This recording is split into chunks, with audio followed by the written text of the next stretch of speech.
And we are live on Wednesday night with those guys.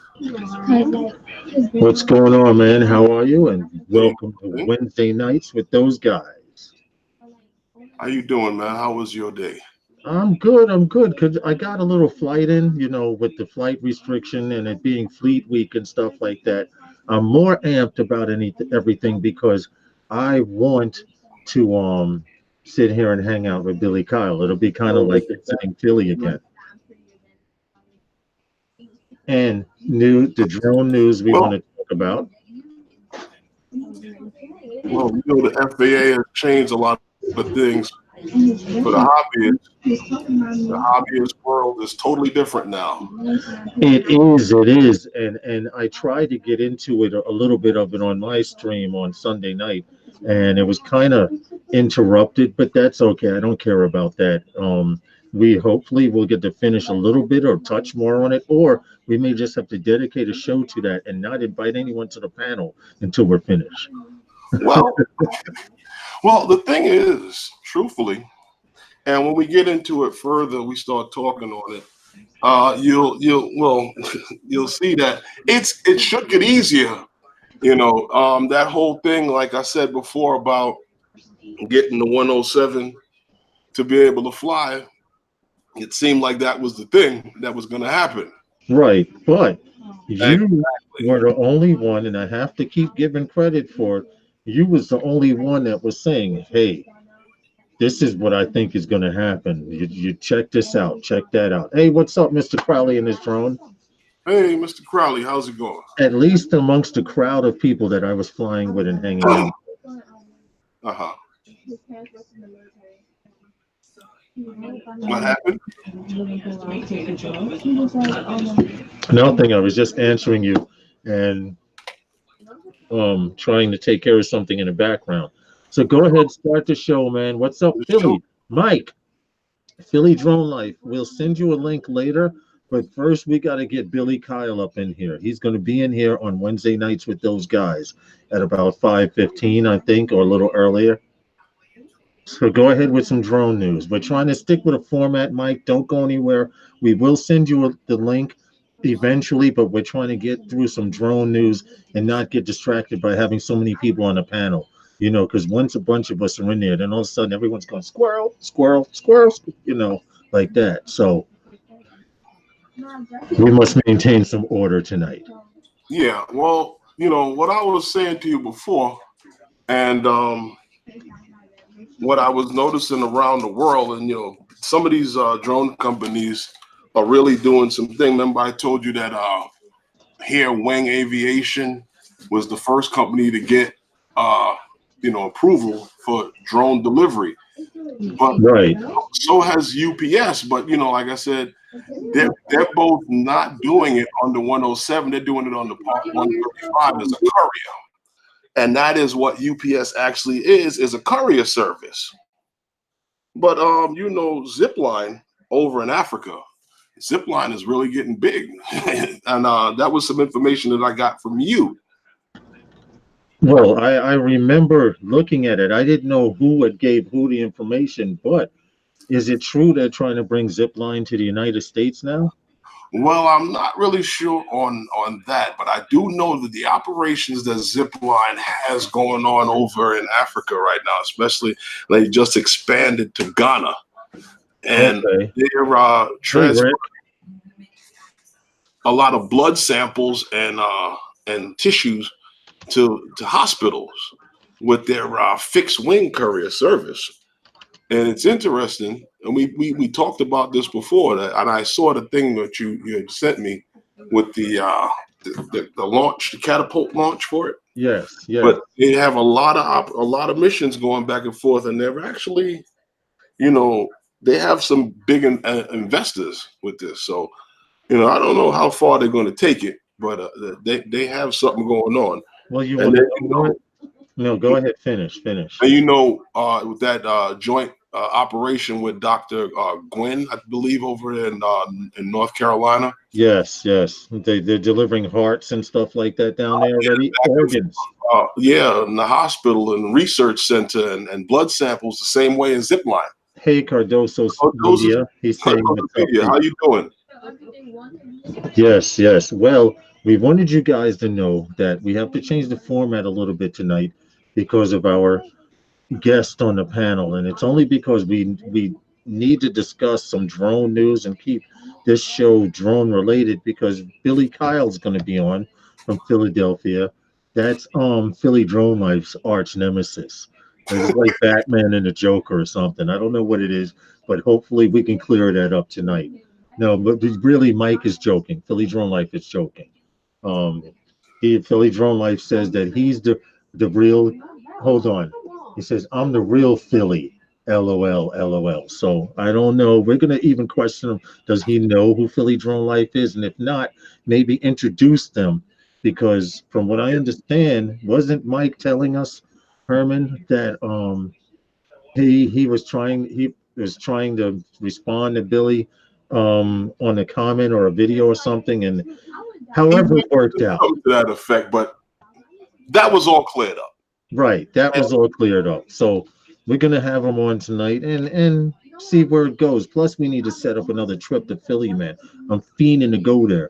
With all the no-fly zones here in New York, man, they like popping up like the measles. Cardozo Media, thank you. Hit that like button. Yes, yes, Cardoso Media. I have supported your channel and have been a supporter for a while, but I will definitely take some time out and stop by and show your channel some love. I apologize if I haven't done it in the Rick past. Albert, how's it going, man? Rick Halber, Mr. Crowley and his drone is here early. Yeah. Philly Drone Life is here. I don't know if he stopped in to say hello or he's listening to check out the show, but we need to have you here, Mikey, so we can clear up your Billy Kyle moment there. But yeah, I was saying to you before with that thing with Dr. Gwen at the that hospital over there, they have over 200 missions daily back and forth delivering. And, it's crazy. Blood samples and stuff. They're saying they're cutting down time that it would take for someone to either walk it to these facilities or drive it over to another location. Well, I actually found out in detail what Zipline is doing. What it is where you go see a doctor. 9 times out of 10, if the doctor wants to tell if there's anything wrong with you, he takes a blood sample. These guys are using Zipline to fly drones to a hospital that can analyze blood. That's what I'm saying to you. Yeah, they can analyze the blood in a lot faster time than it takes by flying. Flying it there, it's cutting down crazy time.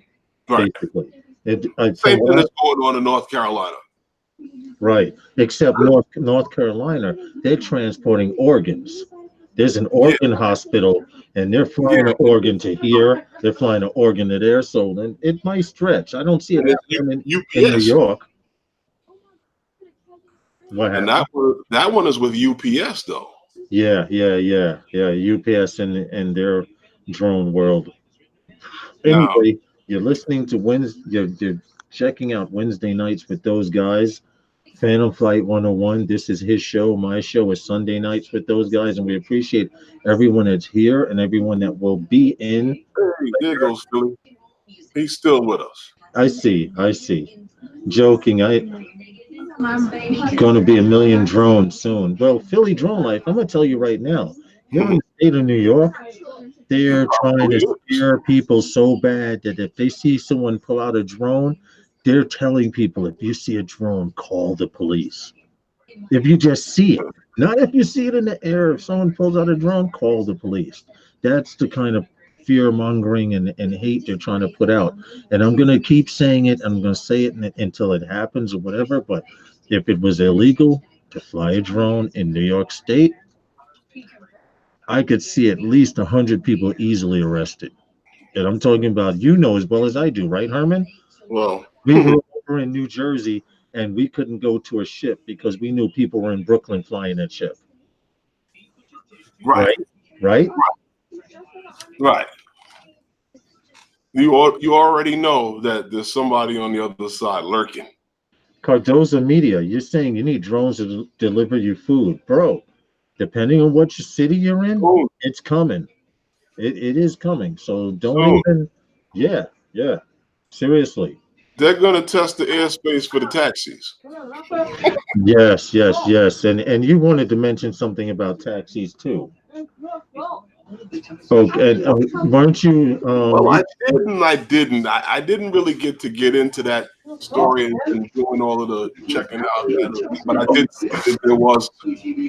I did know that there was two companies offhand. I remember the names. I don't have that okay, well, I contact. wanted you to just give me a second to pull up something because it's Fleet Week here in New York, guys, and right now, as of 3 p.m. today, an official no-fly zone is up. But if you were using Kitty Hawk, okay, Kitty Hawk was telling you that the no-fly zone was up since 9 a.m., which the ships did start coming in under the Verrazano into New York Harbor at about 8:30.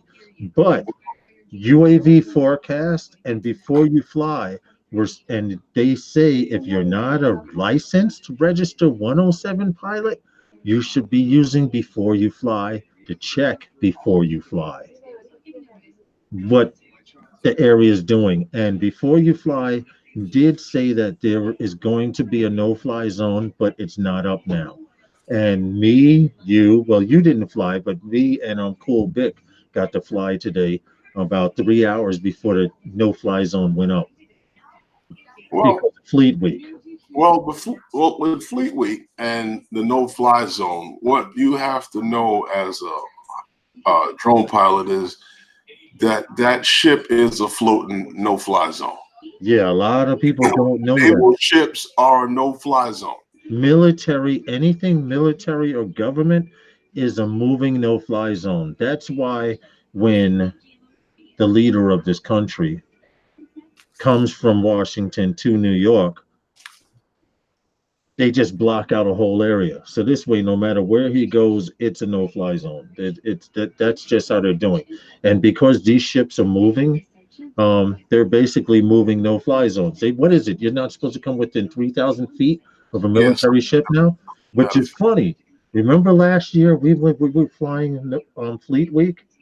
Yeah. Oh, not really. Okay, on to the next story. Yeah. Like I was saying, those ships are a floating no-fly zone. And that's something that you just have to know. You shouldn't be around them at all. Well, should I say, you remember last year when we tried to fly during Fleet Week?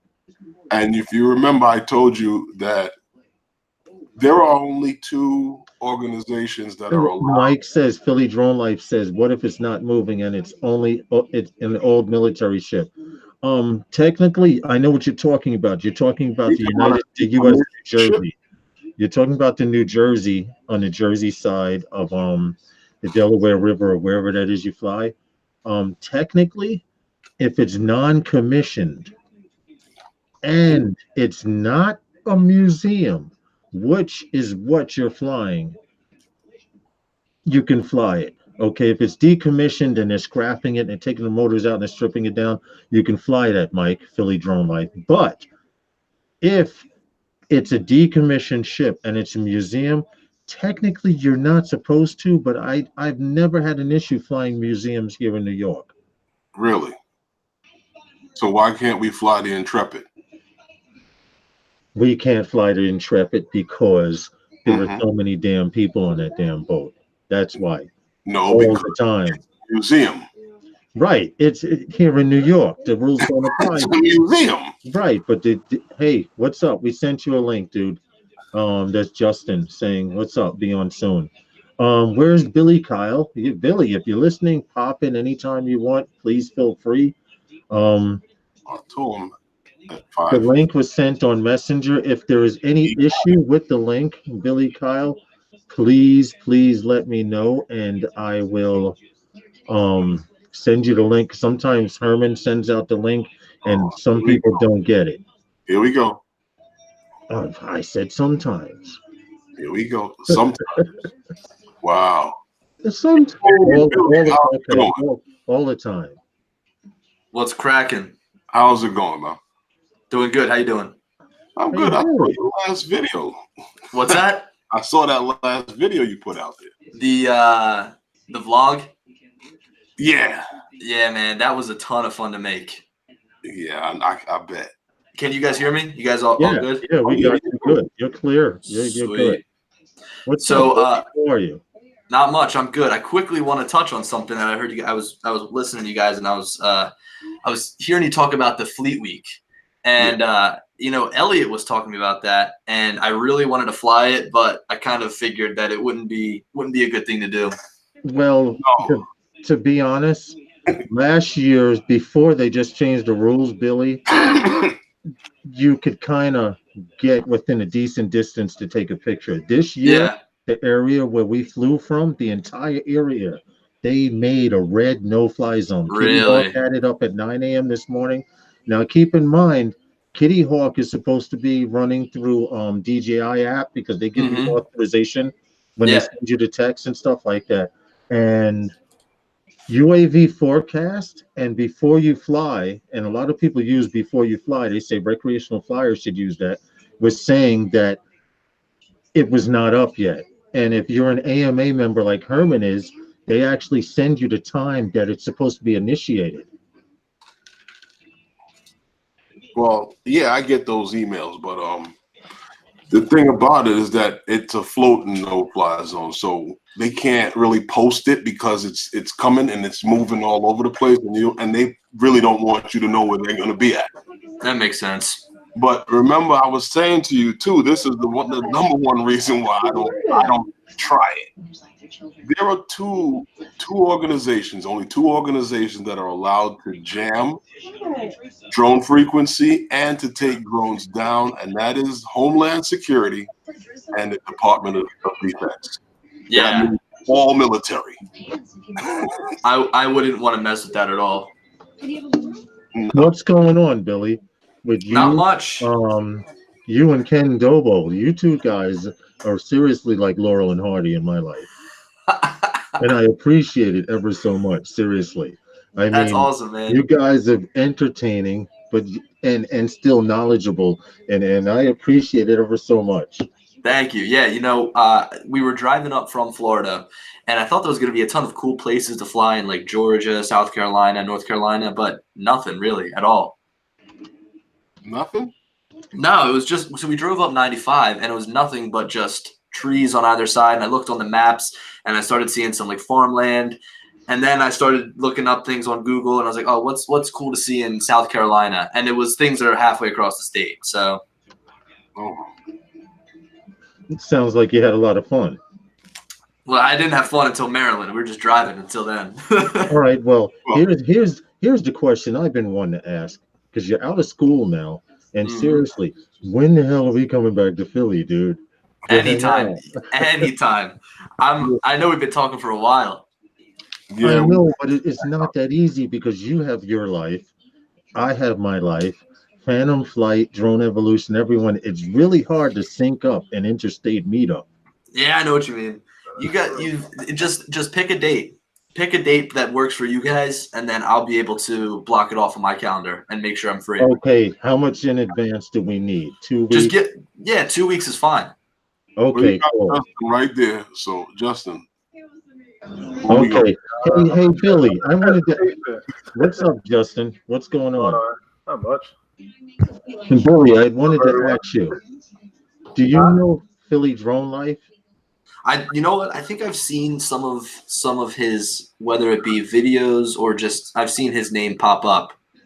Yeah, he's in the chat. Yeah, he's in the chat. He's from Philly there. He's a good guy. Stay out of Philly cheese, please. LOL, you guys. I don't get that one, but if I know he's in the chat, so I'm wondering where his favorite spot to fly is in the city. Okay. Well, those guys, we've always come to fly in Philly with you as just regular recreational pilots, but now we want to do what those guys flight there in Philly. That's why do it. Eager to try and plan something. The thing is to try and get time up. Philly Drone Life flies early in the morning or late at night, and you're pretty much flexible. Yeah, I fly at all times. I like to fly in the morning and the afternoon just because that's when the light's the best. But I've been doing some research of some different areas around the city, and I've got a couple of spots that we can go to that we haven't been before that have some pretty cool stuff to shoot. That would be good. What's the deal with that crazy no-fly zone that they just put all over Yeah, it's starting to get everybody. in Philly? In Philly, I haven't seen anything. Did you? Where did you Hold look on? Liberty One and William Penn and the river is where Philly Drone Life flies. Okay, those spots are the best. When you pull up the map, it just shows a big red circle. Yeah, remember we went to go fly by the stadium before we left, and technically the airport there, they had a 5-mile no-fly zone, and from what I understand, it's been stretched out to 10 miles or 8, something crazy like that. I'm looking at Kitty Hawk right now, and everything pretty much seems the same because I know that some of these zones just cut off underneath of Ray Street Pier. So I'm not seeing anything on Kitty Hawk right now. Sometimes just because it's baseball season, the Phillies will be playing, and there'll be a TFR, and the stadium is just like in South Philadelphia, so it'll blanket almost the entire city, which really sucks. And of course, baseball games, they happen like every other day. So yeah. Okay. Well, I wanted to act. I noticed it's Herman's show. Hey, Paul, I noticed it's Herman's live stream, and I promise you, I won't ask any more questions after. No, you can ask all the questions you want. I mean, we're here to talk about, me and Billy were talking about his video because we were talking about some of those places that he went to there. I know a lot of them were shot in Florida, I can see. Yeah, so real quick, some of them were in Florida, but 2 of the spots I went to were down in Maryland. One is called like Havre de Grace, and it's right along the Chesapeake Bay, and there's 4 bridges right there, and you go out towards like where the beach area is, and you have so much room to fly. It's probably one of my favorite spots to fly that I've been to. So if you guys come down to Philly, and if you want to meet up with me, and then we can continue to make the trip down to Baltimore, that'd be fun. Dude, I'm gonna have to get a visa from my wife. Billy, I like that video that when you were going towards up the building and he was panning. That was a nice video. Thank you. Yeah, you know what? So that's something that I love to incorporate is that upward gimbal. If you if you got the Phantom, it works perfectly too. Yeah. Well, you took the gimbal up and you're doing. It goes up 30 degrees, right? Yeah. Mm-hmm. Yeah, so you go up to a building or whatever, like a structure, and you pitch the gimbal upwards, and then you begin to just fly straight upwards, and it looks kind of weird because you're looking up. It looks like you're flying upwards. Well, it almost looks like you might be flying like an FPV drone, a little bit. Okay. All right, that's how. Okay. Which Lawrence, you sent me that video of the Cinewhoop. Yes, the Cinewhoop. Yes, man. That was an incredible video. Like one of the best videos I've ever seen. Dude, when I get uninspired, I'm working on a racing drone and nothing's working right, I look at that video and it gives me the energy again, man. Yes. To get in, seriously. Honestly, at the end when the music was building up and it came around the corner and you saw that guy standing there, it gave me the chills. It was such a good video. Yes. And I wanted to know, you're not into Cinewhoops, at least yet, but I heard you mention it, which means if you mention something, you're at least thinking about it. Yes. Now, a lot of FPV flyers are switching to Cinewhoops because that particular Cinewhoop, Billy, can go anywhere from 2.5 miles per hour to 25 miles per hour. Okay. Now, so you can fly it inside. What were you going to say? What is the difference between a Cinewhoop and like just an FPV drone?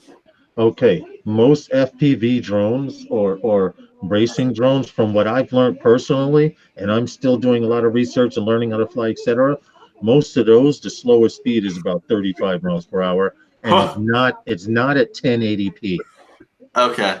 And I mean, I brought a cheap eSheen Wizard X220. People say, I tell them I buy it and they cringe because they're like, stop buying that cheap stuff. But that drone, I got up to about 35, 45 miles per hour. Justin will tell you. Wow. And I'm just practicing with it. So Yeah. they have drones now. What was that, Herman, on your live stream? The world's fastest racing drone, Billy, right now, Yeah, does that, oh, I can't remember 179 miles per hour. something to that. 179. Yes, Yeah. yes. Now imagine a Sin Whoop or something in a Sin Whoop class. All a Sin Whoop is a board that can handle 1080p or better. Right Okay. now they're pushing 1080p and it looks crisp and clean for vlogging, etc. Or like that video you saw, that was in full 1080p. Yeah. Okay.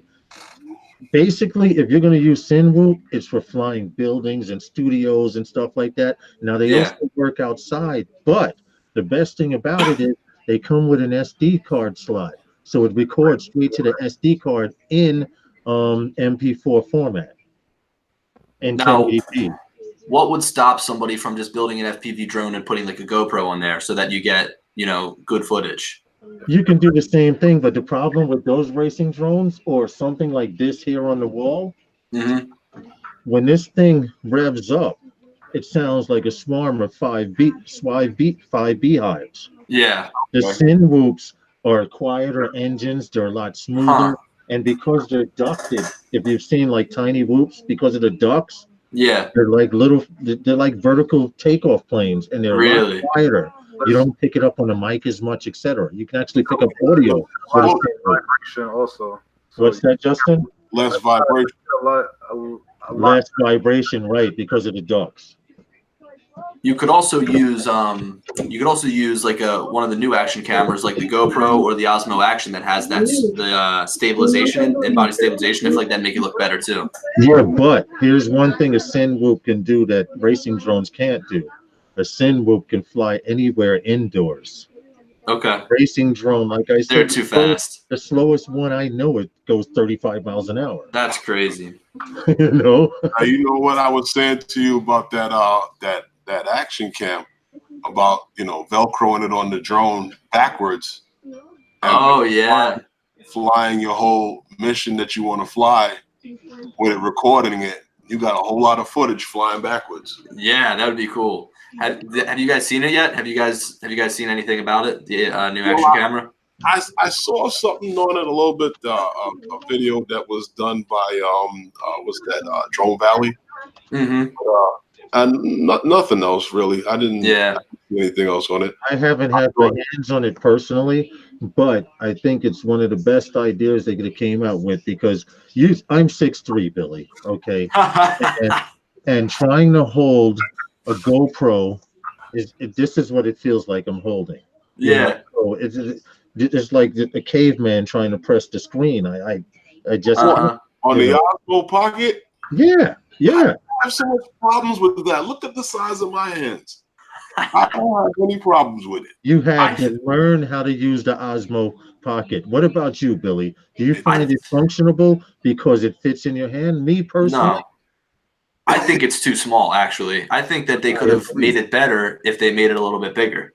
Sure, they could have, but they wanted something that fits in your pocket. It makes sense, but even if they made it a little bit bigger, it still could have fit in your pocket. I mean, it's probably half the size of a phone, right? They could have a Pro 2 camera on that. Yeah, exactly. It still would have been pocket size. well, Herman, I know you wanted to talk to Billy. I'm done. You could talk.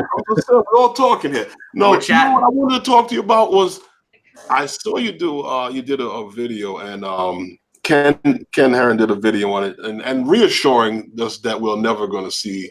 Oh, I know what you're talking about. Reassuring that we're never going to see that Phantom 5. But are you talking about the X? Yes, the X Dynamics Evolve. Yeah.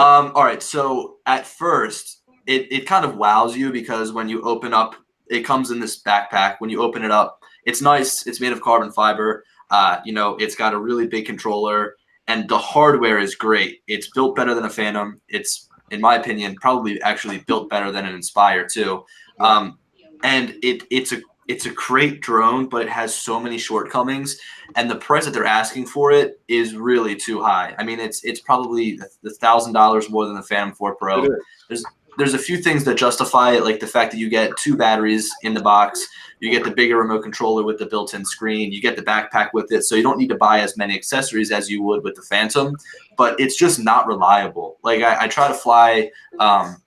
I try to fly certain things and film certain things, and I feel like I would be able to nail it with any DJI drone just because they fly so well. But the X Dynamics Evolve feels like a go-kart compared to them.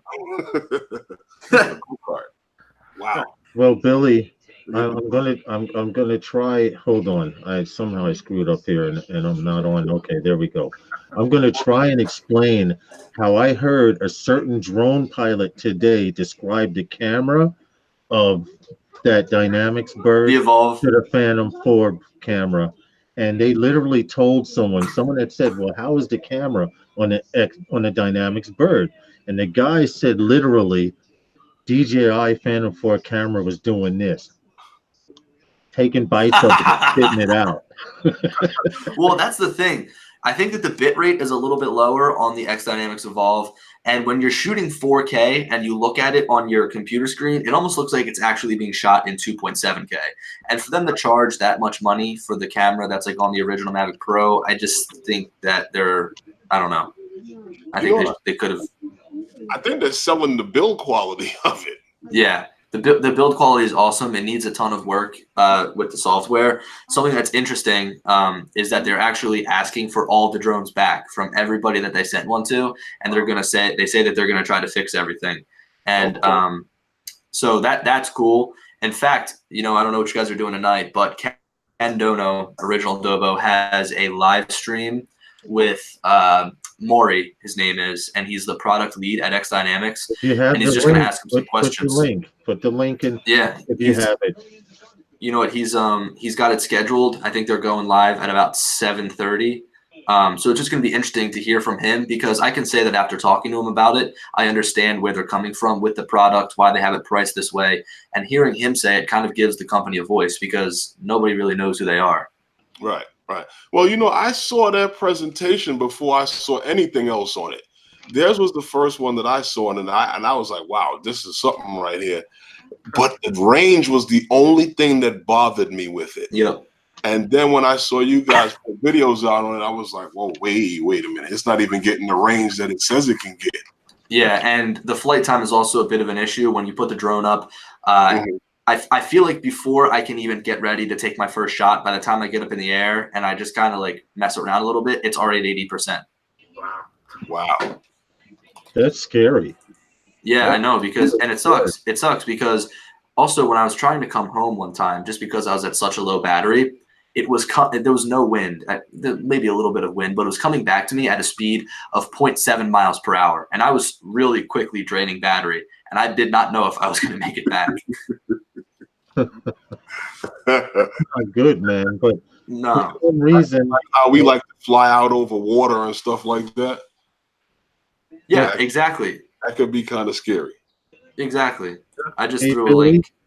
You do know every time I do get a chance to speak to you, I'm going to ask you on the low, when am I going to see that video when we met up over there? Oh, I know. All right, you know what? I've got my hard drive plugged in. I mean, encoded so that it self-destructs after one view, something, man. Yeah, there was a lot of people that got that same shot that night. I'm sure you could ask around. Okay, all right. I understand. Totally. You're keeping that one in the archives. Yeah, I've got a ton of archives in the archives. I would have to come to Philly and come break bread with you and come to your house to see that stuff, huh? Yeah, you got to come and watch. Make sure I have no recording devices and shit. Yeah, I can't send it to you, but you can come over and look at it on my screen.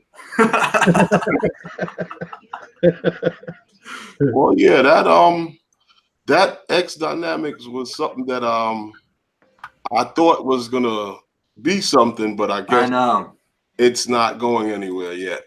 But I think that it won't. I don't think we'll see that Phantom 5 or anything from that series coming until they do something better with that drone. I agree. It always seems like there's another company that has to release something for DJI to even do anything. So right now they can just sit there with the drones that they have, and until somebody releases something that's equivalent or better, they're not going to do anything. Yeah, because that happened with the P3 Pro for a good while. Is that what you have behind you? What two drones do you have? You have the Phantom 4 Pro, and what's that other one? And that's the P3 standard. Okay, that's on Wi-Fi, right? Yeah. I'm sure you had a pain flying that in the city. It tried to kill him, Billy, a couple of times. Show him the controller for it. Billy, He'll it understand. attacked him.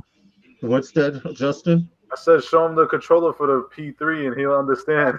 Yeah, he has a double helix on it, boosted controller for the Really? the standard. But you got to hear how it almost killed him a couple of times. I'm not going to go into it, but that particular bird. About flying that Taste thing in the blood. city, Billy, Let me see the controller. you get more than a block. You need You look like you've got like a radio tower put on your controller. well, that's pretty much what it is. That thing's a trophy right now. Hey, Billy. That's awesome. Hey, Billy. You can fly with that and boil an egg at the same time, dude. No, not boil an egg. On the grill part of it, you just put hot dogs on it. That's nice, yo. Portable grill. I wanted to talk about something that they had here in New York yesterday, Billy. And Herman says it's not a double standard, which I'm starting to believe it's not. But I have this issue with helicopter companies, drone companies. You know, they have that policeman drone bike in Dubai. Yeah. They're flying these things over people. And yesterday here in New York, I just got to show you real quick. Give me a second. Red Bull gave an air show. They gave an air show over the Statue of Liberty. Yeah. Really? So if you guys can see this picture right here, this is yesterday here in New York State. Now keep in mind, we're not allowed to come. Can you guys see this picture? Yeah. We cannot come within 400 feet of the Statue of Liberty because they have white buoys. If you look here, around this prop right around there's a white buoy. When you pass that buoy, it's rumored you'll get shot down. We've never seen it, but it's rumored. Now, this helicopter was also over Lower Manhattan Wow. doing loops and stunts, etc., doing vertical climbs, etc. And what I'm getting at is, how is it? This is his loop-to-loop formation over the Statue of Liberty. What do you think about these guys? I kind of know the answer to this already. But what do you think about these guys with money being able to fly in places like that, and we can't even fly little pieces of plastic? I'm thinking it probably comes down to the money, definitely. Probably the money made on it too. I wonder probably somebody was making money there with him. Well, I you're probably right. I wonder if Yeah. that big pink flamingo was part of that Red Bull thing. Right. They had in the East River, Billy, they had a 30-foot pink flamingo, blow-up flamingo, floating down the East River. For what? No one Who knows. the hell knows, man? It was just floating. It was a distraction. I'm sure it caused a few car accidents and everything else. That, Because people were going, look at that pink flamingo. how much do you think a 30-foot pink flamingo costs? No, he's the height. Isn't William Penn 36 feet or something like that on City Hall in Philly? Yeah. I mean, people have those big blow-up Santa Clauses and stuff like that. Yeah. But this pink flamingo was floating down the East River, and in certain drone groups yesterday, I saw that they were literally talking about this pink flamingo, and I'm like, these guys are drinking or something. Anybody get pictures? No, yes, one guy on the NYC 5-borough group, he did post a pink flamingo floating down the East River. That is hilarious. I didn't see any of those yet. I got to check that I've out. only seen one picture of it. Pretty interesting. But the point I'm trying to make is, what do you think about these guys doing all of this stuff in New York? They're limiting your airspace. Where do you think the hobbyist drone community is going with Lance being initiated and commercial drone highways being introduced? Yeah, so I think that first of all, if there's one person trying to do these stunts with helicopters, and if they know a person or two, then they're going to get the authorization to do that. But imagine how many people are trying to fly their drones. You know what I mean? I feel like at that point in time, since there's so many other drones, it could be hard to fly in certain areas opposed to this one person flying their helicopter. Now, yeah, it's interesting that you bring up the whole Lanc system for hobbyists, and you would assume that they would have that in place before they release this change, this new rule. Right. The new rules are just weird because right now, obvious, pretty much like a city like New York with all of the restrictions, we are being told, and from what I've understand from that ruling, that the only place you can fly as a hobbyist right now in controlled airspace is within those sanctioned airfields. Yes. That are there. And wow. Up and down. Up Yeah. and down. And that's crazy. But Yeah, you don't have that in Philadelphia, though. Yeah, we've only got Pennsylvania. we've got like 2 controlled airspaces in Philly. One is there's an airport in the northeast of Philadelphia, and then there's obviously the Philadelphia International Airport. But what's really great is that none of these controlled airspaces really cover anything cool in the city that you want to fly, which is nice. But Lucky you know, yeah, I know exactly. Well, you guys up there, sometimes I look up in New York and the whole entire thing is just one red blob, Yeah. Pretty much. Yeah, yeah. which pretty is, much. I mean, pretty But crazy. And then There are bubbles. heliports. Yeah. And You know, I wonder what made them think like, okay, we need to enact this change right now. Like, what happened? Like, what was the urgency of saying, okay, hobbyist pilots can't fly in controlled airspaces until we set up the Lanc system? Like, what was the purpose of it? Well, now they had the drone deliver. What is it? Heart? Yeah, it's the drone. It's the drones that are down south. They're delivering hearts and organs from an organ donor hospital, and that's good and cool and the whole nine. They have Zipline, which is in Africa, using fixed wing craft to deliver blood samples to a hospital to test it, and all these things are going on great for the drone. But the average recreational flyer, it looks like if you pull out your drone in front of someone, you're going to get tasered. I know. Well, I think it was to get control of it. To get control of it, because at one time, and I've seen several videos on this as well, that the FAA has given out absolutely zero enforcement on penalties. Yeah. With rules being broken, and I think for them to get total control, they have to stop everything, and then once they get it in place. But the only problem with doing it the way they did was that you're going to get a lot of non-compliance. Mm-hmm. Yeah, I mean, there's not agents walking around that are going to be making sure you're flying the right way that you should. So, as a hobbyist, if I went down to near the Philadelphia International Airport and I flew my drone, there's a 99.9% chance that I'm not going to get in trouble for that. Right. And that's scary. Go ahead.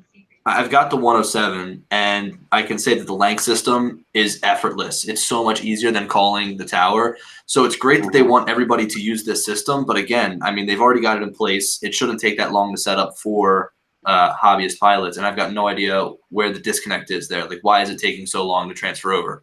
Because they want to make that money first. They're going to make more money for you 107 licensed pilots and people becoming 107 licensed pilots, as opposed to hey, let's just let these hobbyists fly. If they fix it, and Herman, Phantom Flight 101, and I say this almost every live stream, predicted a year and a half ago that they were going to make it so that you had to be a 107 licensed pilot to fly. And New York is slowly becoming like that. I don't know about Pennsylvania where you are, but New York is becoming like that. Well, if you look, go ahead. Well, once the Lanc system is available for recreational pilots, they'll be able to fly and control their airspace. I just don't know how much of it, and I just don't know at what altitude they're going to be allowed to fly at, because they're saying that right now you can fly below 400 feet in sanctioned airfields. Mm-hmm. And if the Lanc system gives you authorization to pretty much the whole entire airspace, the controlled airspace, and then within the DJI Go app, if that's what you're flying, they'll have these different limited areas. So as you get closer to that airspace, you're going to see these lower restrictions. But think about it, right? We can only fly 400 feet, and those planes are still probably what 3,000 feet up. yeah, 3,000 feet up, but even they're still probably 600 feet up by the time that they're, in spitting distance of the runway. So, I mean, there is, if you stay under 400 feet, there's no way you're going to hit a commercial airliner unless you're on the tarmac. And I understand that they're trying to be safe, but I feel like sometimes it's a little overbearing. Well, I think what it is to help to usher in the new commercial space that they're going to be using. Because you don't want to get taken out by somebody's Domino's pizza or somebody's, packets coming from Amazon and stuff like that. Now, here's something. I don't know if you guys saw it today. DJI released their AirSense system, or I think that's what it's called. Have you seen that? Something to it, but I couldn't finish checking it out because I was going into everything, and it could get your registration number and serial number from the drone, right? And they could literally find out where you are. Look, we all know who initiated it. It's DJI. They have their AirSense system, so it's basically using this ADS-B signal that all of these, what are they called? All these airplanes in the sky, they use them, so you're able to see where airplanes are in real time within the DJI Go app, like the map in there. You know what I have to say about that? Living here in New York, they're just now introducing it, but I'm pretty sure they've been using it for pretty close to about a year and a half, because they've been doing nothing but collecting data here in New York. They've been letting people fly, and we've had meetups, Billy, and we've had 20 people and 7 drones up, and a helicopter would just come and hover about a half mile from us. And they're collecting data. Now they have all this data, this baloney about they have a box that can identify you. It's been out there because helicopters here in New York can see the transmitter and the drone, and they can triangulate police straight to you. They do it in Manhattan all the time with rogue drone pilots. Now, who are the is it police helicopters that are collecting this data? From what I understand and from what I've experienced, police and passenger helicopters can see the drone, at least in the air. Police, I believe, can see the drone and the radio. Well, I know that when they came out with this, that was an Aeroscope system, that the airports and other sensitive locations, as well as the police department, was supposed to have it to do surveillance on these things. But I don't know who had it or who has it. But I did hear that they were going to be doing more surveillance in areas where they claim that there are rogue. There's heavy drone rogue activity. There are hotspots, right? There are hotspots in New York. They know the guys take off from at certain times a day, certain times a night. Okay, and it's just a matter of time before they set up the black box and say, okay, it's Billy Kyle flying. His drone is on East 8th Street, and he's eating a hot dog with mustard. Or you'll just get a letter to your house saying you're doing bad stuff. Hey, what's up, Santiago? But we actually, well, I'm not going to discuss that. Above and beyond. What was this? But I do know of a pilot here in New York that got a letter from the FAA saying that these are the rules for flying in the state of New York. That's all I'll say. What happened? That's all I'll say. And if they send a letter like that to your house, pretty much they know what you're doing. They're giving you the rules. So if you get caught doing it again, you don't have an excuse to say that you didn't know what was going on. Yep. Pretty much. So I will not divulge any names or anything like that. But we appreciate you being on Wednesday nights with those guys. And like I said, when we come to Philadelphia, we want to do those guys kind of like vlog/fly. That'd be cool. I was watching Herman's most recent video, the one where you guys were flying from that park. Yeah. Teardrop? Yeah. No. It was the one Bridge near Park? No, Co-op City. The one from Inwood Hill. Okay. Columbia, near Columbia Yes, University. yes, Inwood Hill, Inwood Hill. I go over that bridge a lot, and I've always wanted to stop and fly. That looks like a good spot to go. It's Dude, just dude. outside of the no-fly zone. Really? The Perfect. no-fly zone is here, and you could go, and you Yeah. know, it's that place. Yes, it's a great spot. But don't listen to anyone named Lawrence and go to the top of the hill. Oh, Billy, check it out. You see that hill that's in the video? I pan from the hill, and you see where the bridge comes across? Yeah. The other side of that park, there's an entrance. And when you come into that entrance, you're walking up the hill, coming into the park. And when you get to the top of that hill, I noticed that the 6-story building across the street was somewhere up around the top floor and the roof. Yeah. Of the building. And that hill is still left to go up. Oh my God.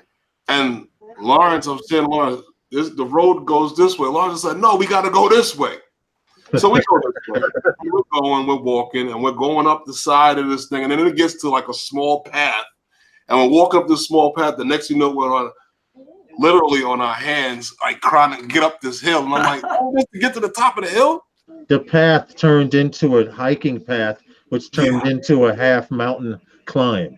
You know, I thought I saw you guys sweating in that video. So this was another time. No, that was rain. Yeah. That was rain. But this was another time that we went there. And the funny part about it is that we get up to the top and we're huffing and puffing. And this lady comes out there and it's like, you got to see it. There's like a little fence. And the tree comes up and the highway is down below and it's a big rock. It's a boulder. It's a boulder. Yeah. It's up above, the lamppost over the highway. It's up above that.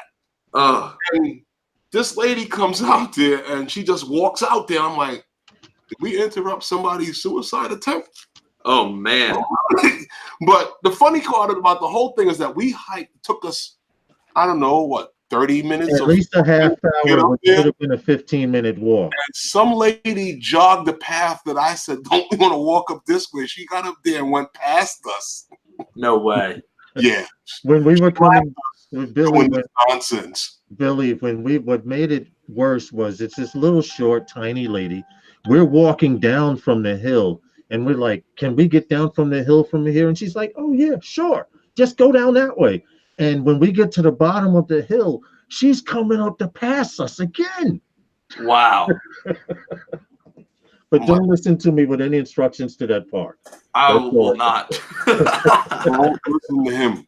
Don't go up to up high in the park. If you stay down in that lower section there, where you can see the sea from Columbia University, right on the other side, that's actually a wall carved out and blown out by dynamite. Really? And on the other side are the railroad tracks going up north, like Metro North and stuff like that. Mm-hmm. So that spot looked awesome. And then you catch also from there the circle line that goes around the city under the bridge, park to go back down the east side and come back around. Really? It circles. There's a boat line called the Circle Line. It circles the entire island of Manhattan. You start out on the west side, you go through the East River, you go up the East River, and you come out on the tip where that park is. And there's this beautiful train bridge that swings open just for that Circle Line to go through. Then it swings back. You would love it over there, man. Mike, how's it going, man? Is the Tappan Zee Bridge a no-fly zone, or can you fly around that area?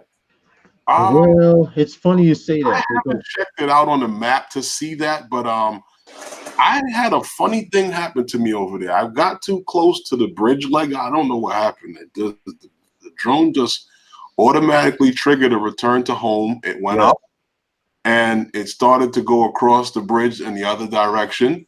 I turned it around and brought it back, and it came back over where we were standing to its home point, and it started to descend, and then it just stopped about 10 feet here, about 10 to 12 feet. No, man. No, it was higher than that. Because Billy, I had to stand on a picnic table and with a stick to try and bring it down. It was just frozen right there, just burning battery.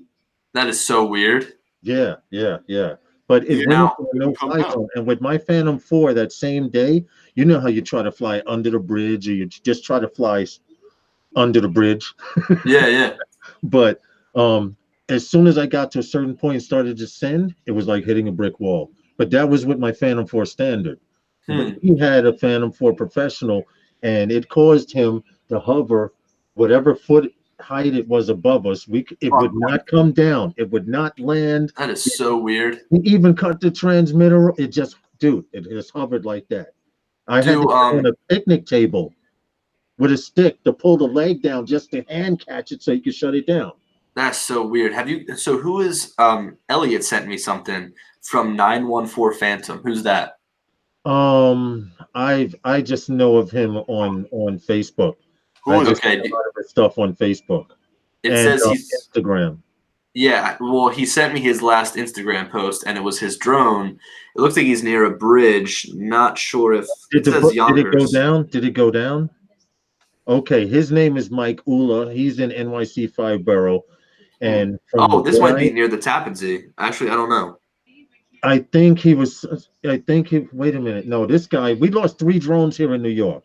And all I can say is, I believe it has to do with pilot error flying into no-fly zones, because one guy was flying and he hit the first before he took off. The message from DJI said, your return to home may be altered because you're in the no-fly zone. Yeah. Now you've seen Thank you. that message. You've seen that message before, Mhm. right? Okay, well, he took off anyway. He hit the no-fly zone, and supposedly, from what we saw in the video, it went into return home and it was fine cruising. He canceled return to home and it started landing, going into land mode after going into that no-fly zone.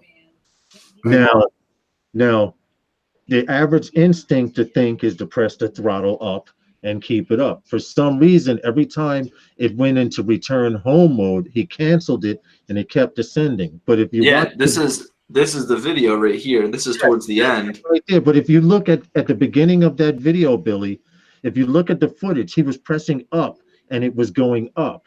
After he canceled the return home, it started descending. It just went straight into auto descend mode. Now That is so. it's rumored that here in New York, if you hit certain no-fly zones, the drone will go into auto land. It's That's scary. rumored. I mean, look How? at this. Look, do you see it? Do you see it going along the water? I mean, that Yeah. is like the Yeah. scariest thing I've ever seen. Yeah. Well, Look it's at it. not the scariest. I remember you barely making it to an island. No, I didn't make it to an island. Well, dude, if you had a net, you might have been able to catch it. I know.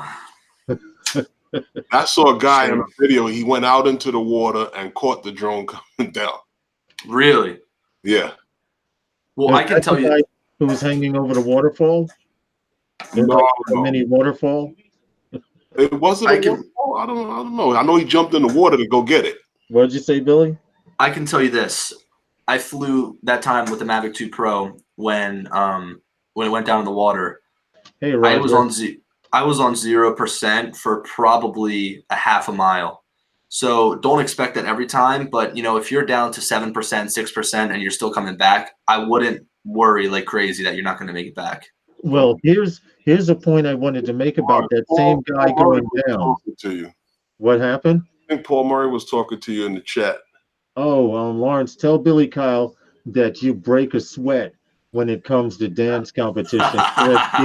See, Billy, usually we have a full panel full of people, but we had to put the reins on tonight because these guys. I said in one of my live streams on Sunday that if I got to 50 viewers, I would do a dance, like a little jig to celebrate 50 watching, right? Yeah. So someone takes my words and twists it around and says, so if you get $50 in super chat, you're going to dance?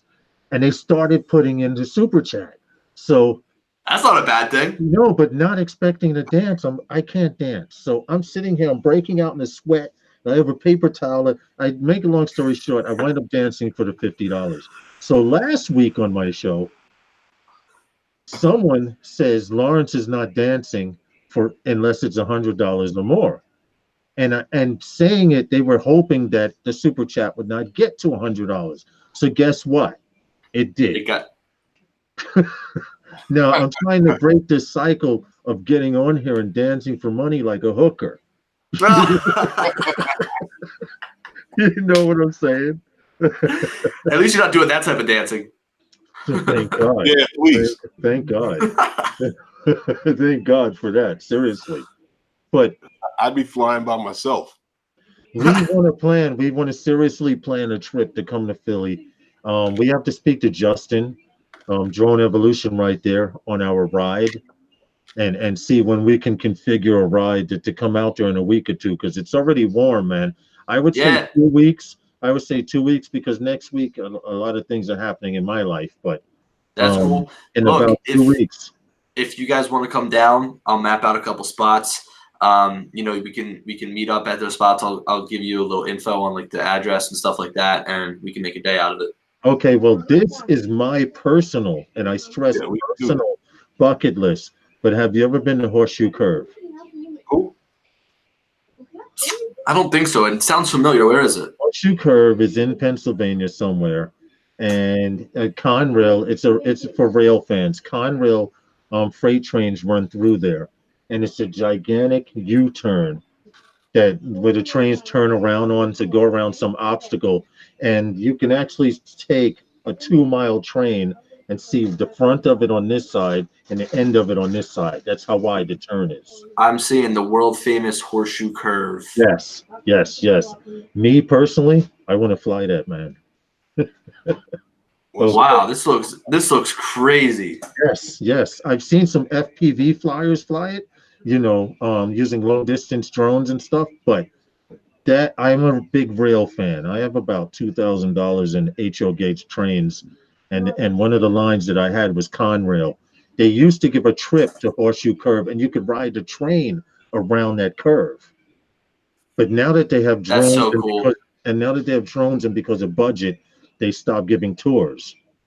Well, so when you come down, we'll go to the Betsy Ross Bridge, and there's a bridge right next to it. I'm not sure what the name of that bridge is, but it was in my most recent video I posted, and they've got freight trains that go over it. They've got passenger trains that go over it, and it's the oldest connection between Pennsylvania and New Jersey. See, stuff like that I'm interested in. They eat that stuff up here in New York. Yep. And across the water, there's also an abandoned power plant, which is fun to fly around, so it's a good spot.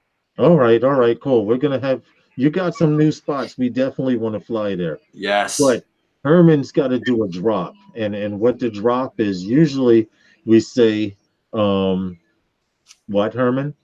Well, basically how it goes is, Billy, we sponsor ourselves on this show. Right. I like it. We're our own sponsors. So what we do is little thing here is that Wednesday night with those guys are sponsored by, And then everybody goes, those guys. Those guys. So all I want to say is Wednesday night is sponsored by those guys. Right. And what I plan on doing is all of the people that we have on and on panel and stuff, I want to do a compilation of it from my stream and his stream of people doing that. That would be awesome. What gave you guys the name Those Guys? I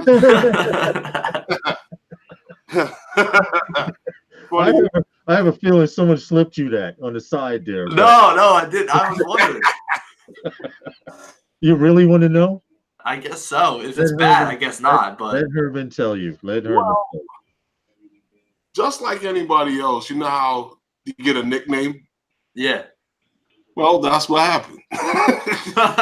No, he's telling the short side of it. What happened is Herman and I used to be involved in a particular group, and we were always finding new places to fly and having meetups there.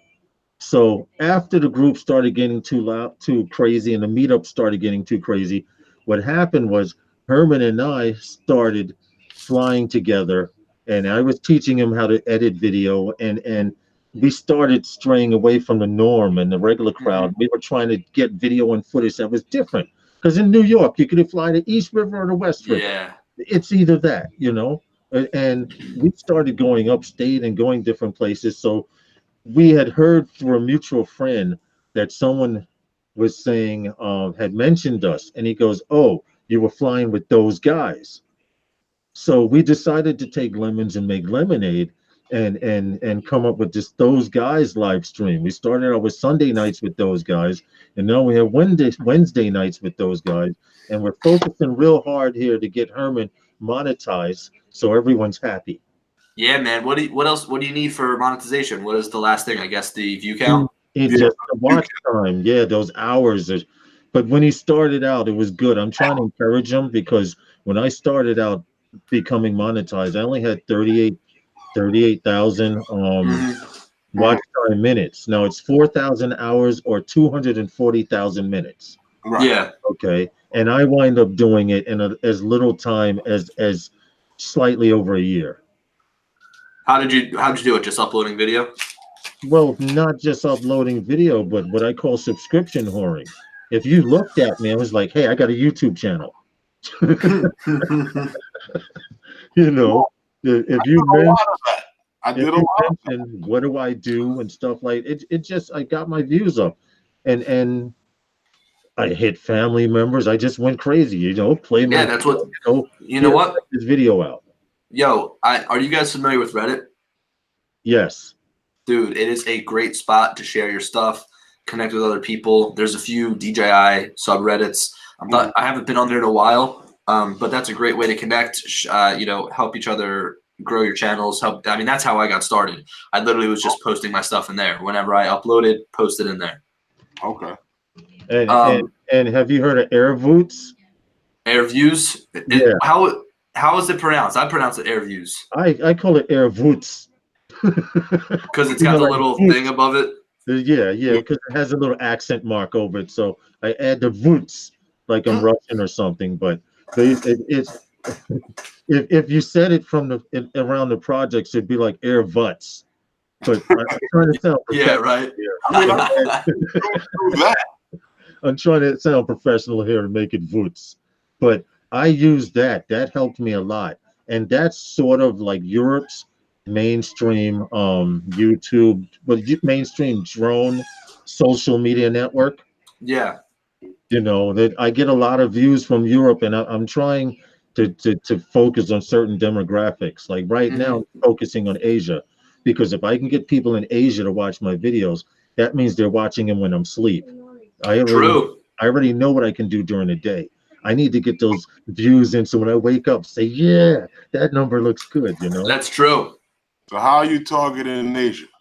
Yeah, what are you doing? Are you putting ads over there?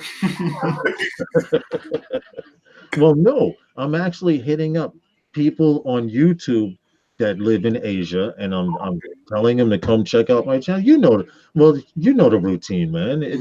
It's any and everybody who wants to hear what I got to say. I get you. But you know what you can do? What's Stand that? in the airport and ask people if they're going, overseas, and just hand them a card.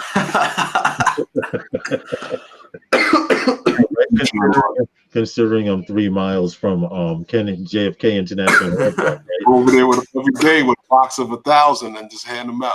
Just start posting them up on the walls. Today I'm giving out cards for people heading to Zimbabwe. You know, if it works, it works. You could get some views out of that.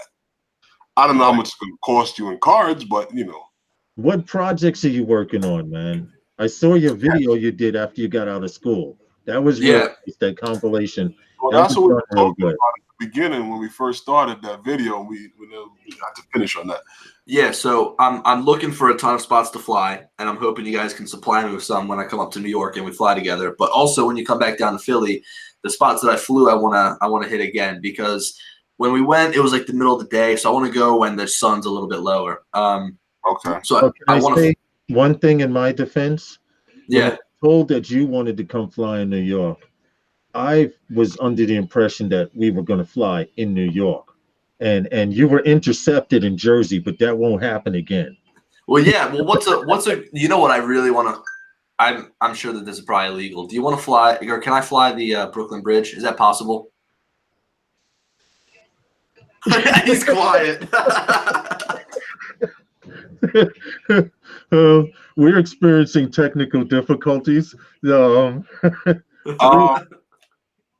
a yes and a no to that. It's been done. It's been done. There's a yes and no to it because I was personally told, and this was in the middle of the day. I went to Brooklyn Bridge Park and I had my little Hubsan H501S and I put it in the grass and I was sitting there chilling like I was reading a paper and I set up, I got satellite, and about 30 seconds into the air, I see a little cart with Parks Department coming.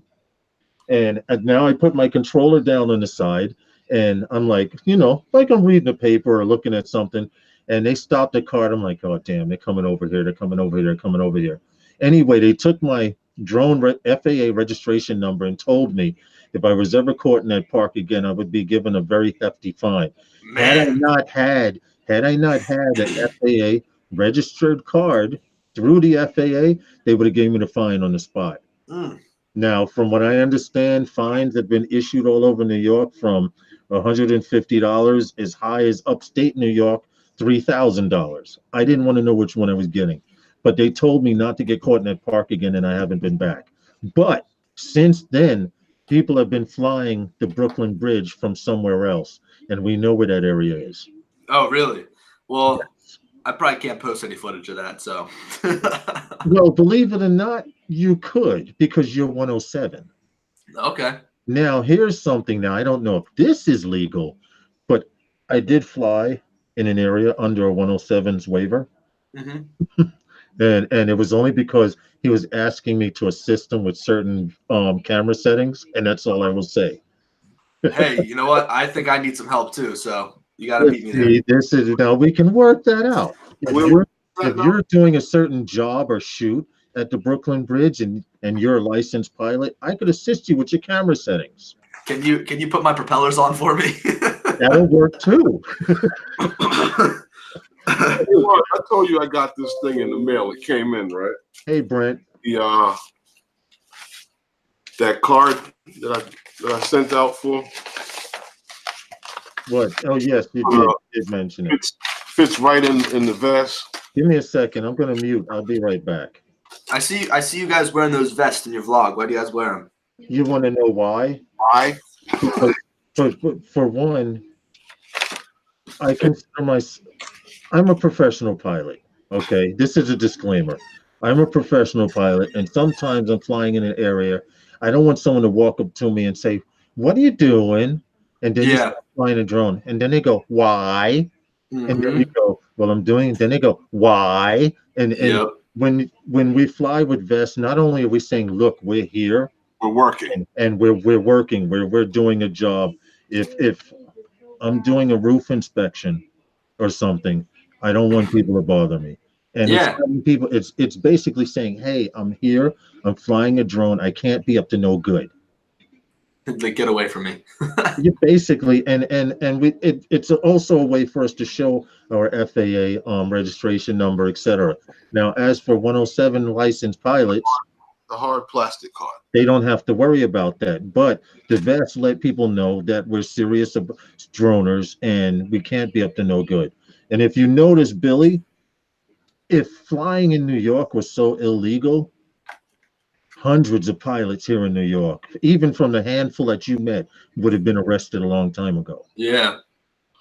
So that's just saying, hey, we're harmless. We're out here. I'm not going to say that there wasn't a certain individual in the middle of a street medium hand catching his drone, but it worked. Nobody said anything. The police came by. The development police came by. They all stopped and looked at us and said, "Hey, we're leaving these guys alone. They can't." That's nice. So it pays. It pays off. There are 107 pilots who wear them, and on the back it says I'm a commercial drone pilot and do not disturb and stuff like that. But it lets you know basically we're not up to no good. Okay, makes sense. These guys are pulling out drones. How harmless can they be? But for one, we're in a legal spot. Okay, we're not pulling them out in Manhattan. We're in a place where we're not affecting anyone. We're not affecting traffic. We're not flying over people. All of us have to be followed, Brent says, "Hey, Billy." Oh, Brent Nunley. What's going on? I haven't been paying attention to the chat. No, it's kind of hard to do sometimes. But give me a second. I have to run in and take care of something. Mark's usually the one that watches it because I can't see it. Canadian Drone Hub says hi, Billy. Canadian Drone Hub, amongst us drone heads here in this particular community, Northeast America, he's like the godfather of Really? yeah. Roger sits back, he starts up a stream, and he sits there and says, "Hey, so and so, hey, so and so," and before you know it, he's got a panel full of people, and he's in the kitchen making coffee. You know what? I got a lot of support on that off of his live stream. Yeah, you guys, please show. Well, they already know to support each other. But anyway, I'll be right back. Well, yeah, guys, make sure you check out each other's channel, support each other, help each other grow. But yeah, Billy, that's what I was saying. You know that you know, there's a lot of things going on right now, and everything is on the table. You know, right now I'm waiting to see what happens. I spoke to this lady today from the AMA. Yeah. And we were talking about what happened to New York City, and she said that you know, they didn't know that it was gonna get this bad so quick. What do you mean by bad? But What's so you know, bad? New York just got blanketed with that whole no-fly, and it's like you're almost nowhere, and like it's because a lot of it is in that controlled airspace. Yep. B space, and we could fly before in a lot of these areas, but now a lot of guys, if their drones are up to date with all of the DJI Fly safe. yeah, fly safety database, but if they're all up to date with that, a lot of those places, their drones are not even going to take off. Yep. It's these little red areas, and when you're inside of them, either it's a wall and you'll run right into it and you're not going to be able to move, or if you're inside of it, you're just not going to be able to take off, and it's a pain. That's remember when you were here, we were trying to fly over the the old prison. Yeah, the Eastern State Penitentiary. Right. Yeah, it's similar to that, but it's just it is like we were able to take off right there. Guys are not even able to take off. Crazy, man. And you know, this fly safe system, just like the FAA rules, I think is a little bit overbearing, which kind of sucks. But it is, but you know, it is what it is. I'm just waiting for this, you know, this system to expand out to, you know, the hobbyists, so now everybody will be okay. Yeah, and they've got to do that quick, because I think if not, they're going to get a lot of angry people in their hands. What I'm curious to know is that if you're notifying them that you're in this area, everything is for safety. Air traffic controllers now going to be monitoring drones in the sky too? I didn't see that. I just can't see how that's possible. Yeah, I feel like it's just something that is too much for them to worry about. I mean, right. Even like I feel like as a hobbyist, calling up the tower saying, "Hey, I'm going to be flying here at this time at this altitude," it's almost like it's like a non-factor to them. Like, why do they have to worry about it? Because if I'm so far away flying in a park at 200 feet high, it's not like I'm going to hit an airplane that is 3,000, 2,000 feet above me. Right. You're wasting their time. Yeah. Well, this whole system, you know, and link is supposed to be a link between whatever it is that they have going on and the FAA. Mm-hmm. So all they're doing is keeping record of who's in the area. Pretty much. You start up. So I just wonder if it's gonna ever become something like, you know, when you got registered gun owners. I know. It goes down.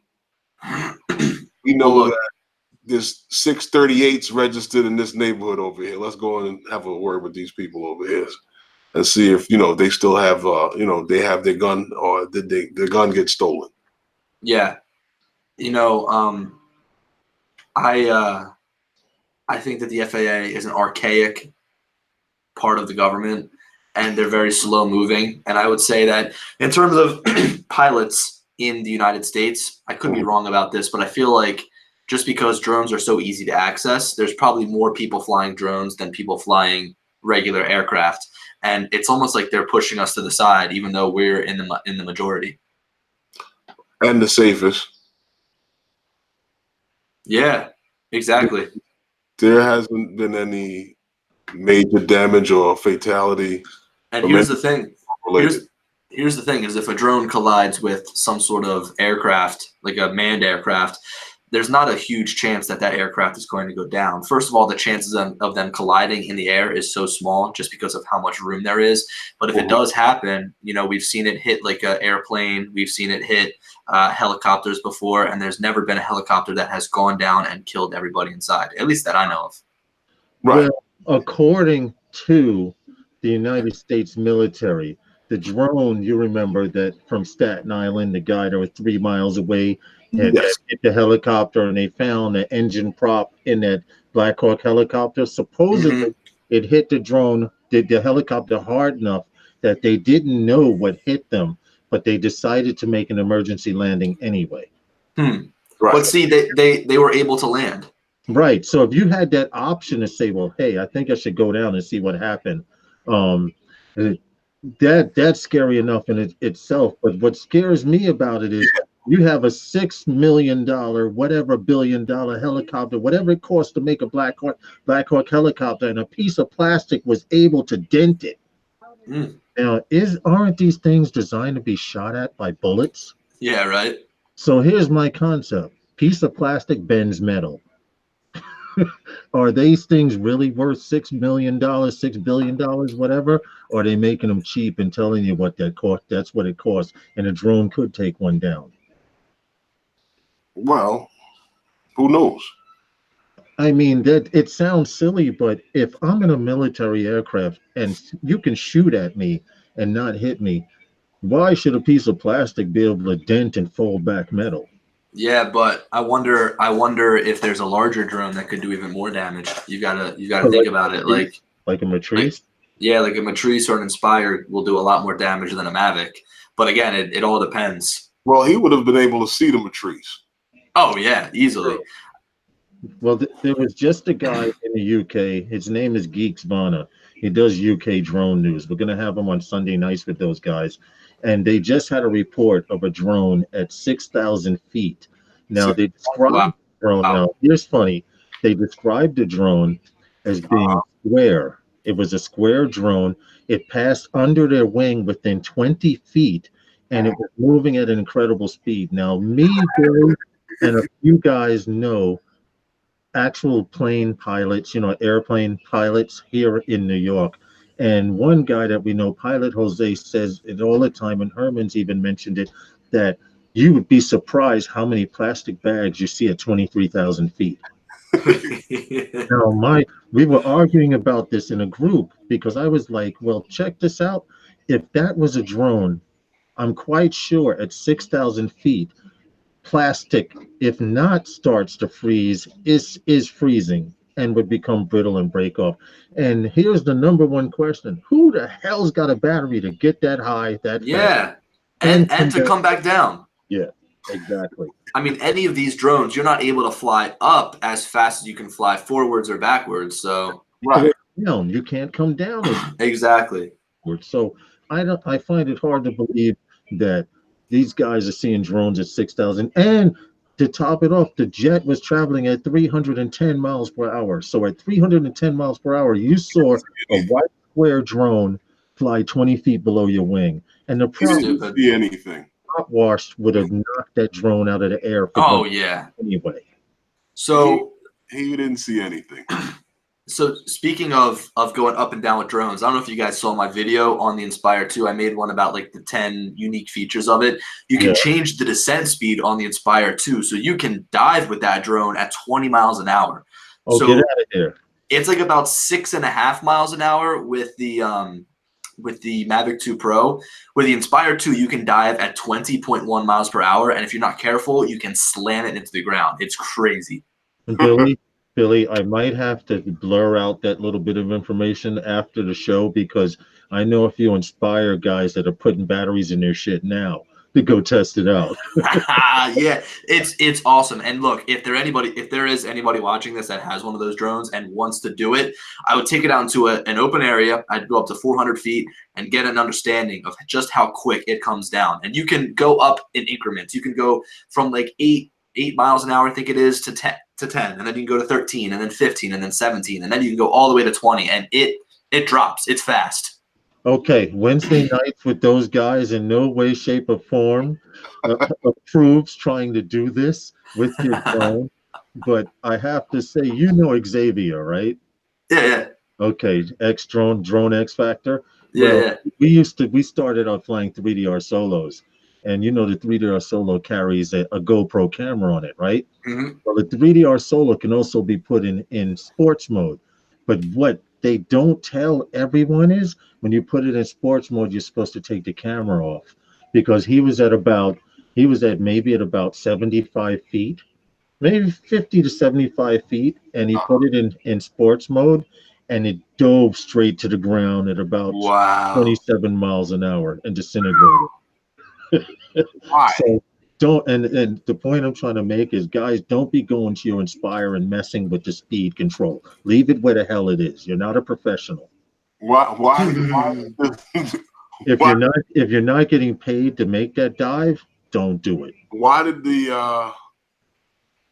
the solo fly straight into the ground? Because the solos are so heavy, we call them flying bricks. They're so heavy, they naturally nosedive anyway, but the weight of the camera makes the dive even steeper. Wow. So you couldn't pull out of it unless you Yeah. were at least 100 and something feet up in the air. So he lost his bird. I'll be right back. That sounds like a firmware issue. You know, the issue that I find with just like drones in general, like the Mavic or the Phantom, the Evo, whatever, is that it just comes down so slow. So being able to come down faster is nice. Well, you know what I do sometimes? And you can come down a little faster this way. I bring it down on an angle, Yeah. like a plane coming in on a runway. Yep. Sometimes Not faster that way. what I do is if I've got the Mavic or anything like that, I'll sit there and I'll just do circles around me as I'm coming down rather than just pulling it straight down. Just do circles as it comes down and then bring it right in. Here's something totally unrelated. I just recently got the Paradenofi. I've got to say it's a beast. Okay. The Paradenofi is the one that has the camera that can go straight they have upwards. one that has a thermal camera on it too now. Yes. So they have that one. I've just got the regular one, and it's crazy because when you take off and when you hear it, it sounds like a little toy, and when you come down, it sort of goes boom and hits the ground as you land. And it's a toy, but it's fast and it takes great photos and videos. Okay. I gotta It's check awesome. it out because it looks so small. Mhm. Like I would break it. Now, I haven't had the courage to like take it out over water or anything yet. But you know, when I went to like a launch event for that in New York, and they were flying it inside, and as I was standing there, this dude ran it into the window as hard as he could by accident, and it fell down on top of me. But is it Wi-Fi? Yep. So that's why, you know, you guys up in New York, it might not be the best. No. You need that OcuSync or Lightbridge. We have 33 minutes left to the live stream. Is there anything that you want to say, Billy, to drone pilots out there that are encountering these no-fly zones and you know, like that? I mean, and you know there's a lot of them. Seriously. So if you're sick of them, buy an Autel or a Parrot or something like that. I wish DJI gave us the options to fly without it. I understand why it's there, but I feel like it's something that's not mandatory. So I wish that you could just basically turn it off. I would recommend, look, I said this in my previous video and I got a ton of crap for it. Just get the Part 107. It's $150. You've got an FAA license and you are able to fly in all these controlled airspaces. I think that, like you guys said, eventually these Part 107 pilots are going to be the ones that get the freedom. And being on that boat, even though it sucks to pay the money, it's nice to have.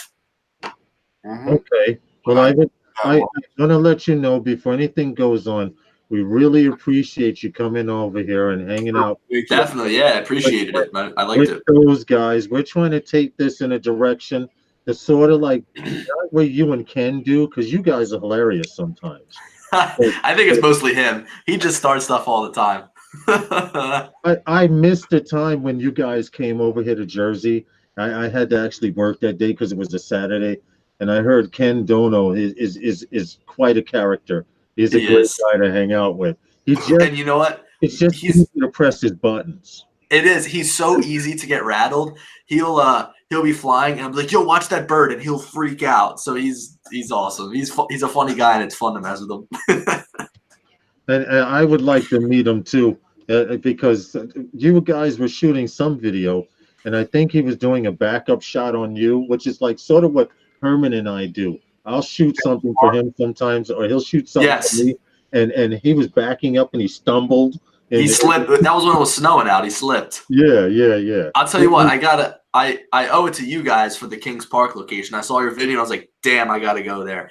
I went back in high school. I loved going to abandoned buildings, and I wanted to go there to just go in and explore and whatever. But now that I'm flying drones, I love flying the outside of them. And you There's guys another reminded me one. of that What's spot. the other one? What's the other one, Herman? You have to catch. It's not far from Kings. What is it? Pilgrim Yes, Pilgrim State. You have to Look it go up. there. psychiatric facility. Pilgrim Psychiatric Hospital or Pilgrim State Hospital. That one has, even though it's a small facility, it was all intertwined through tunnels. Really? Yeah, so they have a main building in the middle, and then they have like these ranch style buildings going along it. And if you go up high enough, you can see the two new buildings in the background. This But place looks like it's pretty decently sized. it is. And the cool thing about it, because all that glass in front of it, you can fly behind the building at 75 feet and not lose one bar of signal. That's awesome. Yeah. It's almost like flying FPV there. You don't lose no signal, dude. I'm looking at some really high up, like almost like map level, and it looks like it's a pretty big complex. It's okay. It's an It is. the old buildings and the newer facility. Right. But to get to the older buildings, you have to go past the new facility. And when you first go in there, there's no real road that leads there. But there's a main street that goes right through there. So you have cars and trucks passing, because there's a big facility behind it. And actually, if you look on the map, it'll show you the old facility, and it might take you to the new one when you get directions. Yeah. The old one is right on the same complex. It's a lot. That's what's left of it. The reason why I wanted to check it out was because, one, I saw somebody else that went over there, and I also had saw when I did checked out Kings Park. Kings Park. They said that the people, whoever wasn't released to the street, was transferred over there. Yes, from So I was Psychiatric Pilgrim to there. Wow. Yeah, so if they this, have if history this is together. closed and this is closed, where'd they put all the people? Yeah. That's probably that guy that's wandering around the streets talking to himself. Hey, when you guys come down, it might be a little bit out of the way, but you should stop off in Bethlehem and fly the steel stacks. They've got I saw your video, and that was one of the videos that said I need a damn Phantom. Well, no, you need a damn drone with OcuSync, because you'll lose some signal there with Lightbridge. Oh, get out of here because of all Yeah. the metal. Yeah, the Lightbridge doesn't do too well there, but the Mavic 2 Pro is that's the story anywhere you go. OcuSync 2.0 is just so much better than Lightbridge. Okay, all right. I'm gonna have to look into that because I have my first Phantom 4 Pro and I'm loving it. Oh, when'd you get it? I've had it now maybe about 2 months. Probably I love it. How long have I had it? I thought it was longer than that. Oh, it's a possibility. Maybe I'm trying to be modest about it to make up for the errors I made taking pictures. Did you get the 2.0 or the first one? No, it's the first one with Lightbridge, Lightbridge 2. So it's if there is such a thing, I just believe it's the same Lightbridge and they add one or two codes to it and they say it's Lightbridge 4.12. Well, Lightbridge 1 was on the Inspire one, and I think you got like 1.2 2.17 miles or 2.17 miles out of it. So Lightbridge 2, which is in the Phantom 4 series, the Standard, the Advanced, and the Pro, and also the Inspire 2, they all get some good distance. Well, I can say it must be Lightbridge 2 because I live out here in Far Rockaway, and there's 8 miles of beach here. I was trying to coax Herman into doing it, but he went halfway down the beach before he admitted to me months afterward that he was scared shit. No, because you're just traveling, you're seeing the neighborhood change, and it's just you're just going. Right, we do Battery, right, we do distance tests. Hey, what's up, Cool Vic? We do distance tests along the beach because just before Memorial Day, this Monday, you won't be able to do that because that starts the official summer, Memorial Day, and then a lot of people on the beach, right, and then Labor Day ends it. You know that ends summer. So we try to do our distance tests and things like that along. What better place than along the beach? If you have to dig, the beach is empty and you can land it somewhere. I agree. There's only one beach in New York that I know of where you can fly. And it's that one? No, Orchard Beach. Yes. Orchard Beach. Yes, Orchard Beach in the Bronx. If it used to be done in New York, it's still being done in the Bronx. I used to be able to fly, Billy. Now I live outside the 3 mile marker of the 5 mile radius of JFK International Airport. Now, up until they introduced Lance and all of this stuff, I could call JFK because from the 3 to 5 mile marker, you can fly provided you call the airport. From 3 miles in, that's a no-no. So what I would do is call the airport and I could fly all up and down this Far Rockaway Peninsula. Well, thanks to DJI, you can't do that anymore. You know, but I don't mind because if they say I can't fly here, it's okay. I have footage from here. I'm going to get a lot of flack from people to see my older videos. Oh, you're fly zone, and you hit them in the head. Well, did you check the date of the video, you stupid? So let me ask you this, Lawrence. So you're saying I can't do that flight that I did down to the school and come back? No.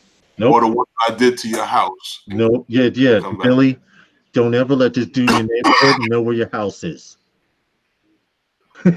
He comes out here to fly with me, and I'm like, "Yo, Herman, where are you?"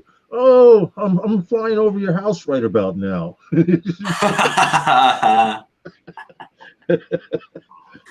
He comes in because it's a small peninsula. At its deepest point, it may be 4 or 5 blocks wide. Yeah, it's basically a sandbar. This peninsula that I live on. I think they technically built it to protect Kennedy Airport from tidal waves.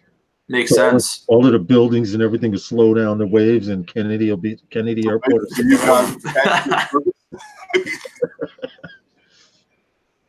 Anyway, we appreciate this ever so much. It's 6:37. This means a lot that we can actually get you on a live stream. I know you're busy. I know you have a lot of projects going on. I know a lot of things are happening in your life. I'm still waiting to hear wedding bells and stuff. I mean, you pass back and forth to New York like he has his own path. What happened? You're putting that on him next, huh? Yeah. We got to put you on the spot, Billy. Jeez, man. You're putting that on him next, huh? At some point, I'm hoping somebody says, "Hey, Billy was on this channel." And the guy asked him, "When was he going to marry you?" And he just froze. I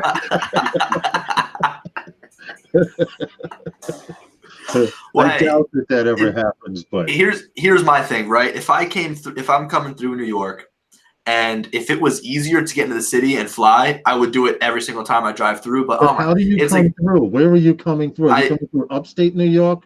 How do you so there's 2 different ways I've been taken. The first one is going up 95 all the way over the George Washington, keep going through there. And then this new way that I've been going is pretty much the same way, except I jump off and I go up the Palisades Parkway and then around the Tappan Zee Bridge. And that just allows me to avoid a ton of traffic going through that area. Okay. That's coming into the city. So basically, we have to intercept you before you pass a certain part in Jersey. Yes. Bring you into the city. No, here's the thing: is like I'm driving right, and then I'll hit the $15 toll going on the Holland Tunnel coming in, and then I'll hit another toll going out. Like, and also it just takes so long to get in the city. It's crazy. I remember one time it took me probably 2.5 hours to get through one of the tunnels getting out. But It's you know insane. what's messed up? You know what's really messed up? Because you can, if depending on where you are, you can come through Jersey and come into New York through Brooklyn. It's Okay. free, it's free to come in through the Verrazano to New York. Really? Now going out, they're gonna hit you for $20. Yeah. Yeah, but they're You gonna know. hit him on the Gothels unless he's coming from the what do you call it? Through the Outer Bridge crossing. Right, right. But if we got to get you to come down and smuggle you into New York somehow. Yeah, send a drone over. I'll fly over. Well, Right. how far upstate are you going? So my girlfriend lives in Connecticut. That's why I drive through all the time. So Alright. yeah. That's If really you- not that far. But if No, you it's not too realize, bad. huh? What's that? It's not too bad of a drive, and she lives right in Milford, and there's the Long Island Sound right there, and I fly over it all the time. No, so you're across the water from the Long Island Sound from us. Yes. But what I'm trying to get at is we need to get you to this side of the water, man. We got to get you to this side. I understand it's a little out of your way, but it would be so worth it. Definitely. You haven't seen the East River. You haven't I seen haven't. Harlem River Drive has 7 bridges. Really? 7 bridges in succession, and you could fly all of them from one spot, man. That is so awesome. Yeah. That's what I need. There's stuff on this side of New York. Now the problem is, we got to smuggle you in, because if we say Billy Kyle's coming to New York, all of a sudden everybody with tiny boots and everything Well, are trying to come out and fly. You know. well, that's what you guys always tell me, but I'm waiting for it. I want it to happen. I want a bunch of people coming out. I know you say it's going to be a shitstorm. No, stop it, stop it.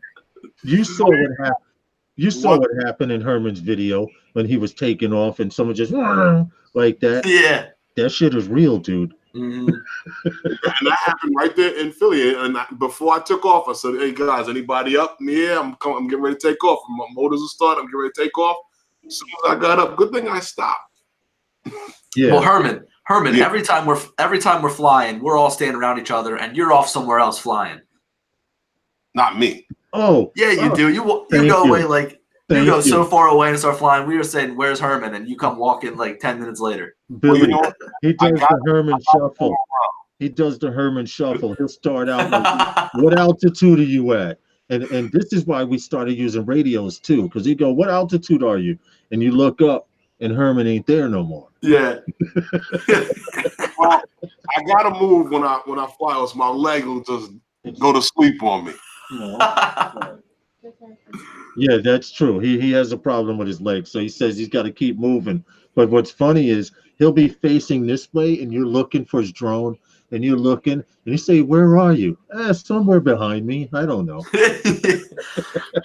It is hard to keep track of the drone. It's so disorienting, even with the smaller drones like the Mavic and the Phantom too. How it's all white. Once you get that drone 300 feet away, it's tough to spot.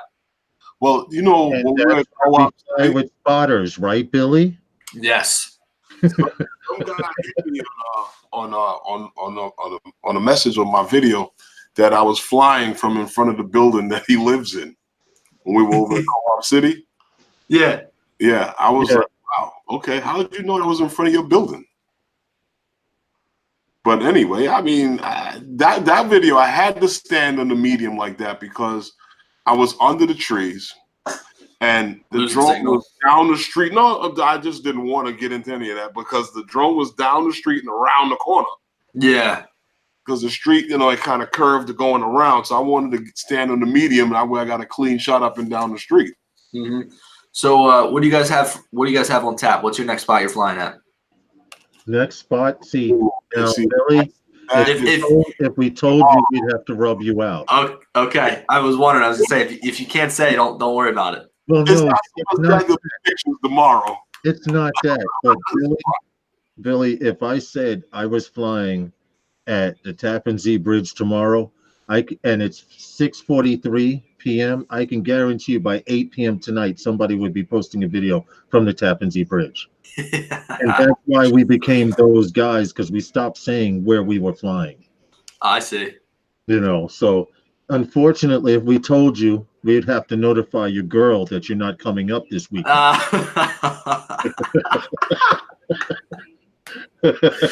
Your secret is safe with me, yo. You can just DM it to me. Now, if you were in front of me, person to person, then of course we could divulge this information. No, there's actually a couple of spots we were thinking about, but To be honest, I want to hit Philly. I want to hit Horseshoe Curve. That's an objective for me this summer. So let me see. I'm gonna see how far away it is from here, because I saw a couple of things. It's a ride. Yeah, A ride. It's a little distance from Horseshoe Curve. the city of Philadelphia. That's why I said I would have to bring my visa with me. But Let's see, Horseshoe. that's like a midsummer objective. Horseshoe Curve. Yes, what makes it so amazing, I don't know the radius of the turn, but when we used to go on tour there, you can either ride and pay extra money and ride in a cab with an engineer, or you can ride out the side of a boxcar, and you have all these guys with tripods and That's cameras awesome. and stuff like that. And to see the train starting to go around a turn, it takes maybe about 15 to 17 minutes for the cab just to go around the turn. That's Before you can crazy. start seeing the end of a 1.5 2-mile train. Hey man, I'm just saying, from Philly, it is 3.5 hours away. So we're gonna have to make that a special trip and find a hotel or something. Well, here's the thing. From Philadelphia, I know that the drive going up, it looks like you got to pass through State College. That drive is gorgeous going through there. There's a ton of mountains to fly. I mean, there's probably 10 or 15 spots you'd be able to stop off and just fly So from you're right there. saying on the way there we could go squirrel and never make it there. Yes, It's 5 exactly. hours and 39 minutes from here now. That's okay. Jeez. That's okay because from where I live here in Far Rockaway, Queens, New York, to Utica, New York is a 5-hour ride. New York is the only state that you can ride in for 5 hours and still be in the same damn state, dude. I bet. New York City is the only city you can be driving in for 5 hours and still be driving in the same city. Yeah.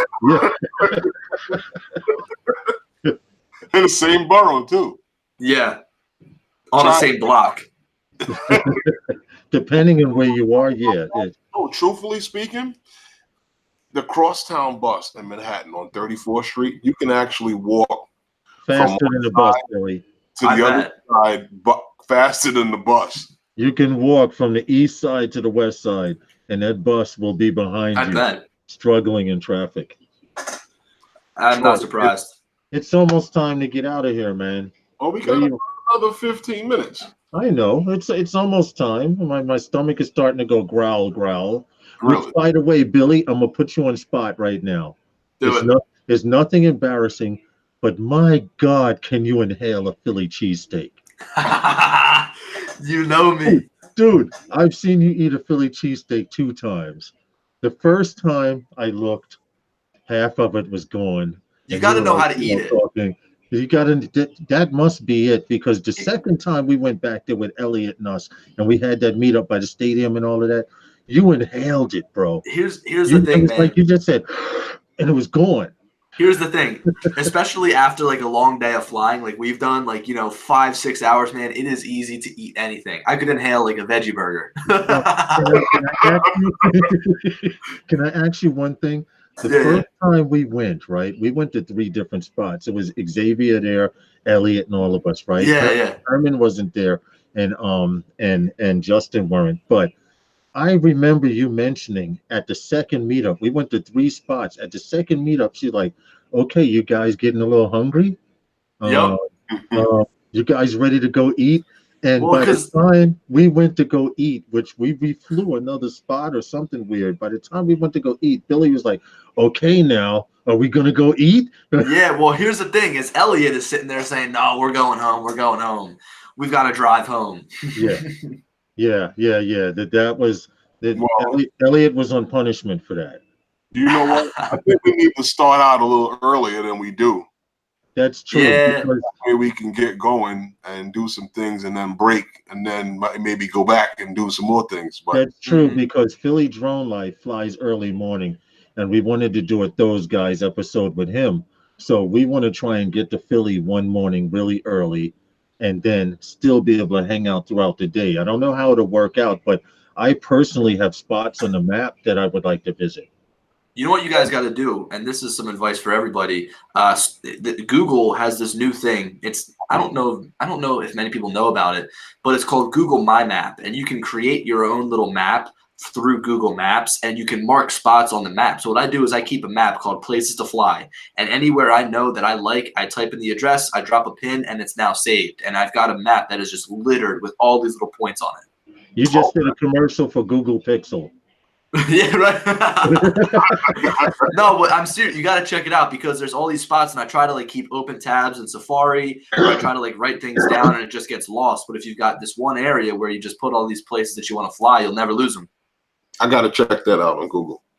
It's sweet, and you can categorize them. So I've got like places that I've flown already, places I haven't flown yet. That's kind of cool because when I used to be a graffiti writer here in New York, like when you see these drones, I would have the NYC New York City subway map. Excuse me. And each dot on it was a place where we could tag up trains and stuff. Oh, really?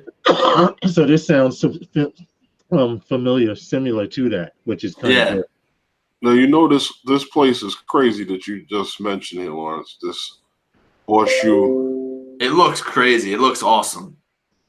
If you see it during the different times of the year, in the snow, in the fall, in the summer, each time is you have a full-length movie there. I'm guessing it probably looks the best during the fall with all those trees around, with all the colors. That I'm getting here with the colors and the trees. Yeah.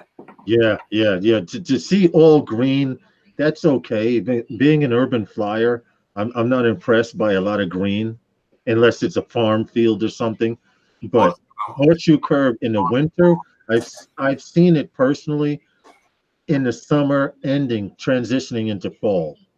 And I always said I would like to go back in the fall. So that may be something we'd have to plan because it's that far out. But that would definitely involve a hotel room and Oh, yeah. like I And said, some Philly cheesesteaks for the road. this time, hey, what's up, Al Diaz? We gonna Well, get a bag of them. we were told, Billy, if you remember the last time we were there by the museum, by that security guard, she says to get some real Philly cheesesteaks, we got to go into the hood. Yep, So- that's what it is. I suggest you bring your gun that day. You know, so I feel a little secure. Next time you come down, we'll go to D'Alessandro's. That's a good spot to go. Okay. There's like 5 spots to go cheesesteak, and Gino's is not one of them. Yeah, that's why we went to Pat's. And Yep. because of you guys, I probably may never go to Gino's because I've been geared towards Pat's, and that's just it. If you guys say don't go there, Pat's, they get a thumbs down from me. It's No. it's a great spot to eat. I mean, it's not a great spot to eat. Pat's is a great spot to eat, not Gino's. Gino's? There you go. Wow, what's wrong with Gino's? Well, okay, so there is a difference between the two. The biggest difference is that Gino's doesn't chop up their meat that well. So like they have like bigger pieces of meat, whereas Pat's, they chop up their meat really fine. So it's a little bit more hard to eat. Like you're like chewing into it and you're ripping the meat. So I don't know.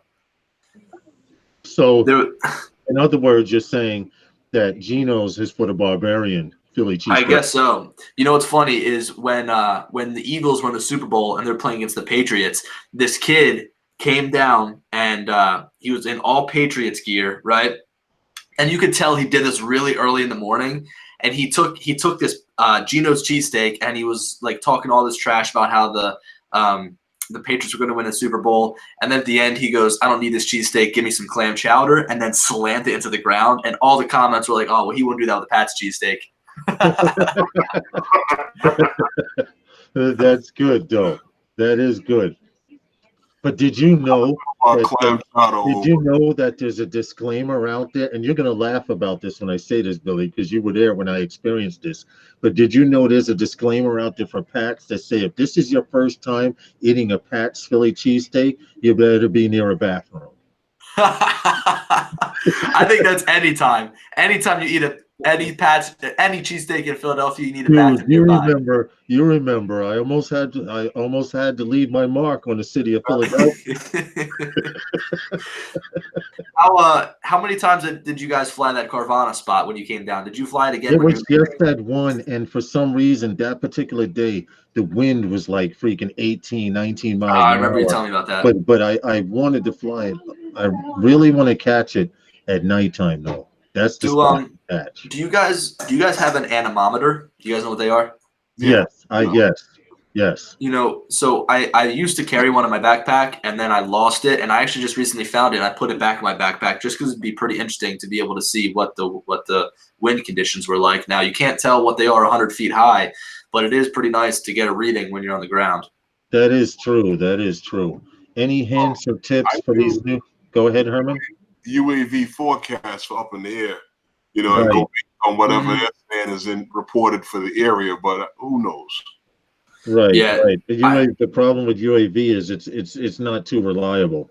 UAV forecast also, I hate like the user interface. It's like such a clunky app, I feel. It is. I'm finding before you fly and Kitty Hawk. I just found out today that one of the people we fly with on a regular uses Kitty Hawk, and I think I'm going to convert to it because it's a more accurate when it comes to no-fly zones and certain things in the area. I like it a lot. AirMap is good too, but I think that Kitty Hawk's been my go-to recently. I like how they show the different squares on there. So instead of just this big blob of circle, it shows you the different levels, the different height altitudes that you might face. Okay. All right. I need to look into that a little more. All right. Yeah, huh? I don't know. They were supposedly developing some kind of a airspace Kitty Hawk for. So Kitty Hawk is making the app for the FAA, and I've heard the FAA came out and said at no cost to them, Kitty Hawk is making this app. So I wonder how they're even going to be making any money off of it. Well, you know what? I see them making more money out of the people that are flying illegally than they do the people flying legally, to be honest. Yeah. Because if you catch somebody flying a drone illegally, they're going to be made a scapegoat. And trust me, you don't want to be that person. Yep. When? Well, I could. I'm not going to say anything, but I know a few places I could point a finger at. Here's what I think the future of drones needs to be. I think that they need to, on a certain level, be looked at as a manned aircraft. And through this ADSB system, ADSB, I think it's called, that DJI is implementing in their drones now. I think that through your map, you need to be able to see all of the drones in your area that are flying. You need to be able to see all the helicopters in your area that are flying. And you also need to be able to see all the manned airplanes that are in your area. So anything that's in the sky comes through on this map. And I've used it before already on the DJI Enterprise. And when you see these planes flying right now, only like commercial airliners are really putting out the signal. When you see these planes flying, it's updating on your map in real time. Okay. It shows you their altitude. It shows you where they're headed. It shows you everything within that app. So how is it in comparison to Flight Radar 24? Remember that app I showed you that shows where all the planes? Now that's very laggy. If they can update that so that it's a little more accurate, because I can see a helicopter here on the map, and actually in reality, it's maybe a half mile down the road, quarter mile down the road. And sometimes when you look at the app, it you'll see it try to catch up with itself, and the helicopter's moving really fast. Yeah. But so it's a little better than Flight Radar 24 as far as accuracy. Yeah. With this, it is literally taking the signal that is being sent from each aircraft. So I don't know what Flight Radar uses. I'm not sure how they determine where these aircraft are, but you are basically able to see where all these aircraft are in real time because all the aircraft are communicating with each other and telling each other where they're at. So it's Right. very accurate. It's up to date. And if anything, the latency is probably just as much as you see between like your camera and when it actually moves. It's barely anything. So Okay. how different is that to what they were doing with the Matrice series already? It's already implemented with these drones, with like the Enterprise class of drones, like the Mavic 2 Enterprise, and I believe it also is in place with the Matrice. So I think that they put it in these drones first, and then now it's trickling its way down to everyday drones. And even, I mean, not to mention, just staying out of the way of manned aircraft, it's going to help with other people that are flying drones, because when you show up to a popular spot, there could be another group somewhere else flying drones in that area, and Right. you don't know that they're there. Right. We were talking about before about wanting to go after certain boats in certain areas. Somebody's on the other side flying that same boat. Actually, that Yep. happened the other day, Billy.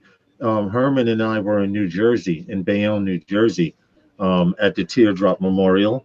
I don't know if you guys were there. You Ken Adobo and them were there, and there was a cruise ship coming down the river going towards the Verrazano, and it stopped and dropped anchor in the middle of the harbor. Now we, as much as we wanted to fly to it, we couldn't, because we knew at the same time, on the same day, that there were a group of 6 to 10 pilots having a meetup in Brooklyn, and they were probably flying that ship. Yep. So close to them. So that would be real good on that information too. Yeah, because like you were saying, you don't know when people are flying. And I remember Ken and I were in Baltimore just when we were coming up, just a couple days ago, and we were sitting there, and I put up my Mavic 2 Pro first. I flew away. Ken put his up, and then somebody else put theirs up from the other side of the water. And it's like, we've got no idea where this guy is, and if we're able to look in on our map, we can see him. Right. That happened when we were over at Five Islands Park. We were flying over there, and another guy, he started up and just started flying. And he must have just got it, because you can tell someone with their first drone. It's actually 7 p.m. But hey, love my drones. You can tell it was a new drone pilot, because he was just taking off and going up and looking. Yeah. And you could still see the ooh and ah factor of him flying it. And I actually flew over to him and just hovered and looked at him. And when he turned and looked at me, I kind of did a little wiggle to let him looking at me, and then I just came back. That's hilarious. He left. Okay, Paul Murray, I see what you're saying. Okay, listen, we got to do this final drop, Herman. So okay, one more time, and we're gonna get out of here. Billy, I need you to. Well, Herman's going to need you to type in the chat room so he can make you an admin and officially one of those guys. So we have one guy in Philadelphia already who we call that guy. I'm going to make you officially one of those guys. So if you ever pop in or whatever, you come in as an admin, and you're one of us now. Well, I gave him a blue. I just put it in there. Oh, there, I got it. Okay, cool. So we want to do this final drop so I can go through the archives and get all of this stuff. I don't know how I'm going to do a compilation, but I'm going to try and make it a little funny. But go ahead, Herman. It's on you. Wednesday night with those guys are sponsored by those guys. What happened? What happened? You didn't hear anything? Hold on, guys. You hear me? Hold on. It just lagged out for something really, really quick. Really? Try it again. Yes. When you said, all right, it was Sunday night with. You ready? Okay, go for it.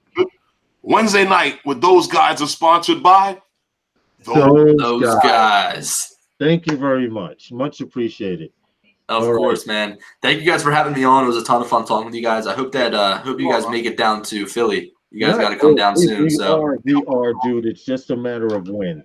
Yeah, just let me know, because I'm looking at my calendar right now. I mean, look, 2 weeks out, anything like that. I mean, all of June, man, I am open. So just let me know. Are you going to the Drone Expo in Atlantic City?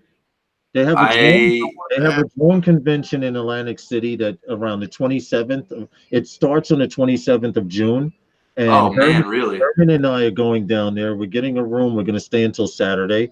So if you have time, it would be cool to come down and hang out, because we're going to rip the hell out of Jersey. Yo, have you guys flown Atlantic City yet? I know I've seen Eddie Nunez flying around there, but have you guys flown around there yet? Not yet, but I will that weekend. What we were looking for on the map, because I was looking at Atlantic City on the map, and they got the same kind of blanket we got over here. It's just finding the spots where you can and cannot. No, when I went, what app are you checking on? Was that I think it was UAV forecast. Okay, because so I've used Kitty Hawk and Air Map in the past. I'm Okay. gonna go over here towards Atlantic City, and I mean, you know what? I'm gonna show you real quick. Go ahead. I clicked on your picture. It is totally clear to fly. I mean, this up get here, outta here. that's the Atlantic City Airport, and this all is Atlantic City. So once you cross that bridge into AC, you're good. Okay. Great to know, man. Great to know. It's nice. I've flown off of the parking garage right next to the Ocean Casino, and you can hit pretty much the whole entire strip right along there, and you can also fly down to where the all the rides are. Well, the amusement park, right? Well, I know for a fact we plan on hitting it in between and around the casino, and I want to focus on some night footage from Atlantic City. So you know what you should do? What was I gonna say? Man, I forget what I was gonna say. Oh well. About flying in Atlantic City? No, you know, something that's cool, and what I like to try to do is you go to a spot and you get a certain shot at like during the daytime, and then you go during the nighttime and get that same shot, and you can get that cool like transition from day into night. Trust me, I'm gonna buy a bunch of SD cards and make sure I don't run out of anything. I need to get some more SD cards. Guys, let me end this live stream so we can talk in Hangouts. All right. All Well, right. thank you, Billy Kyle. Yes, Billy Kyle is 107. Thank everybody in the chat for coming in. Yeah, man. Thanks for having me. I hope you guys all checked each other out and support each other. And I'd like to thank you for coming to Wednesday night with those guys. And I will see you next week.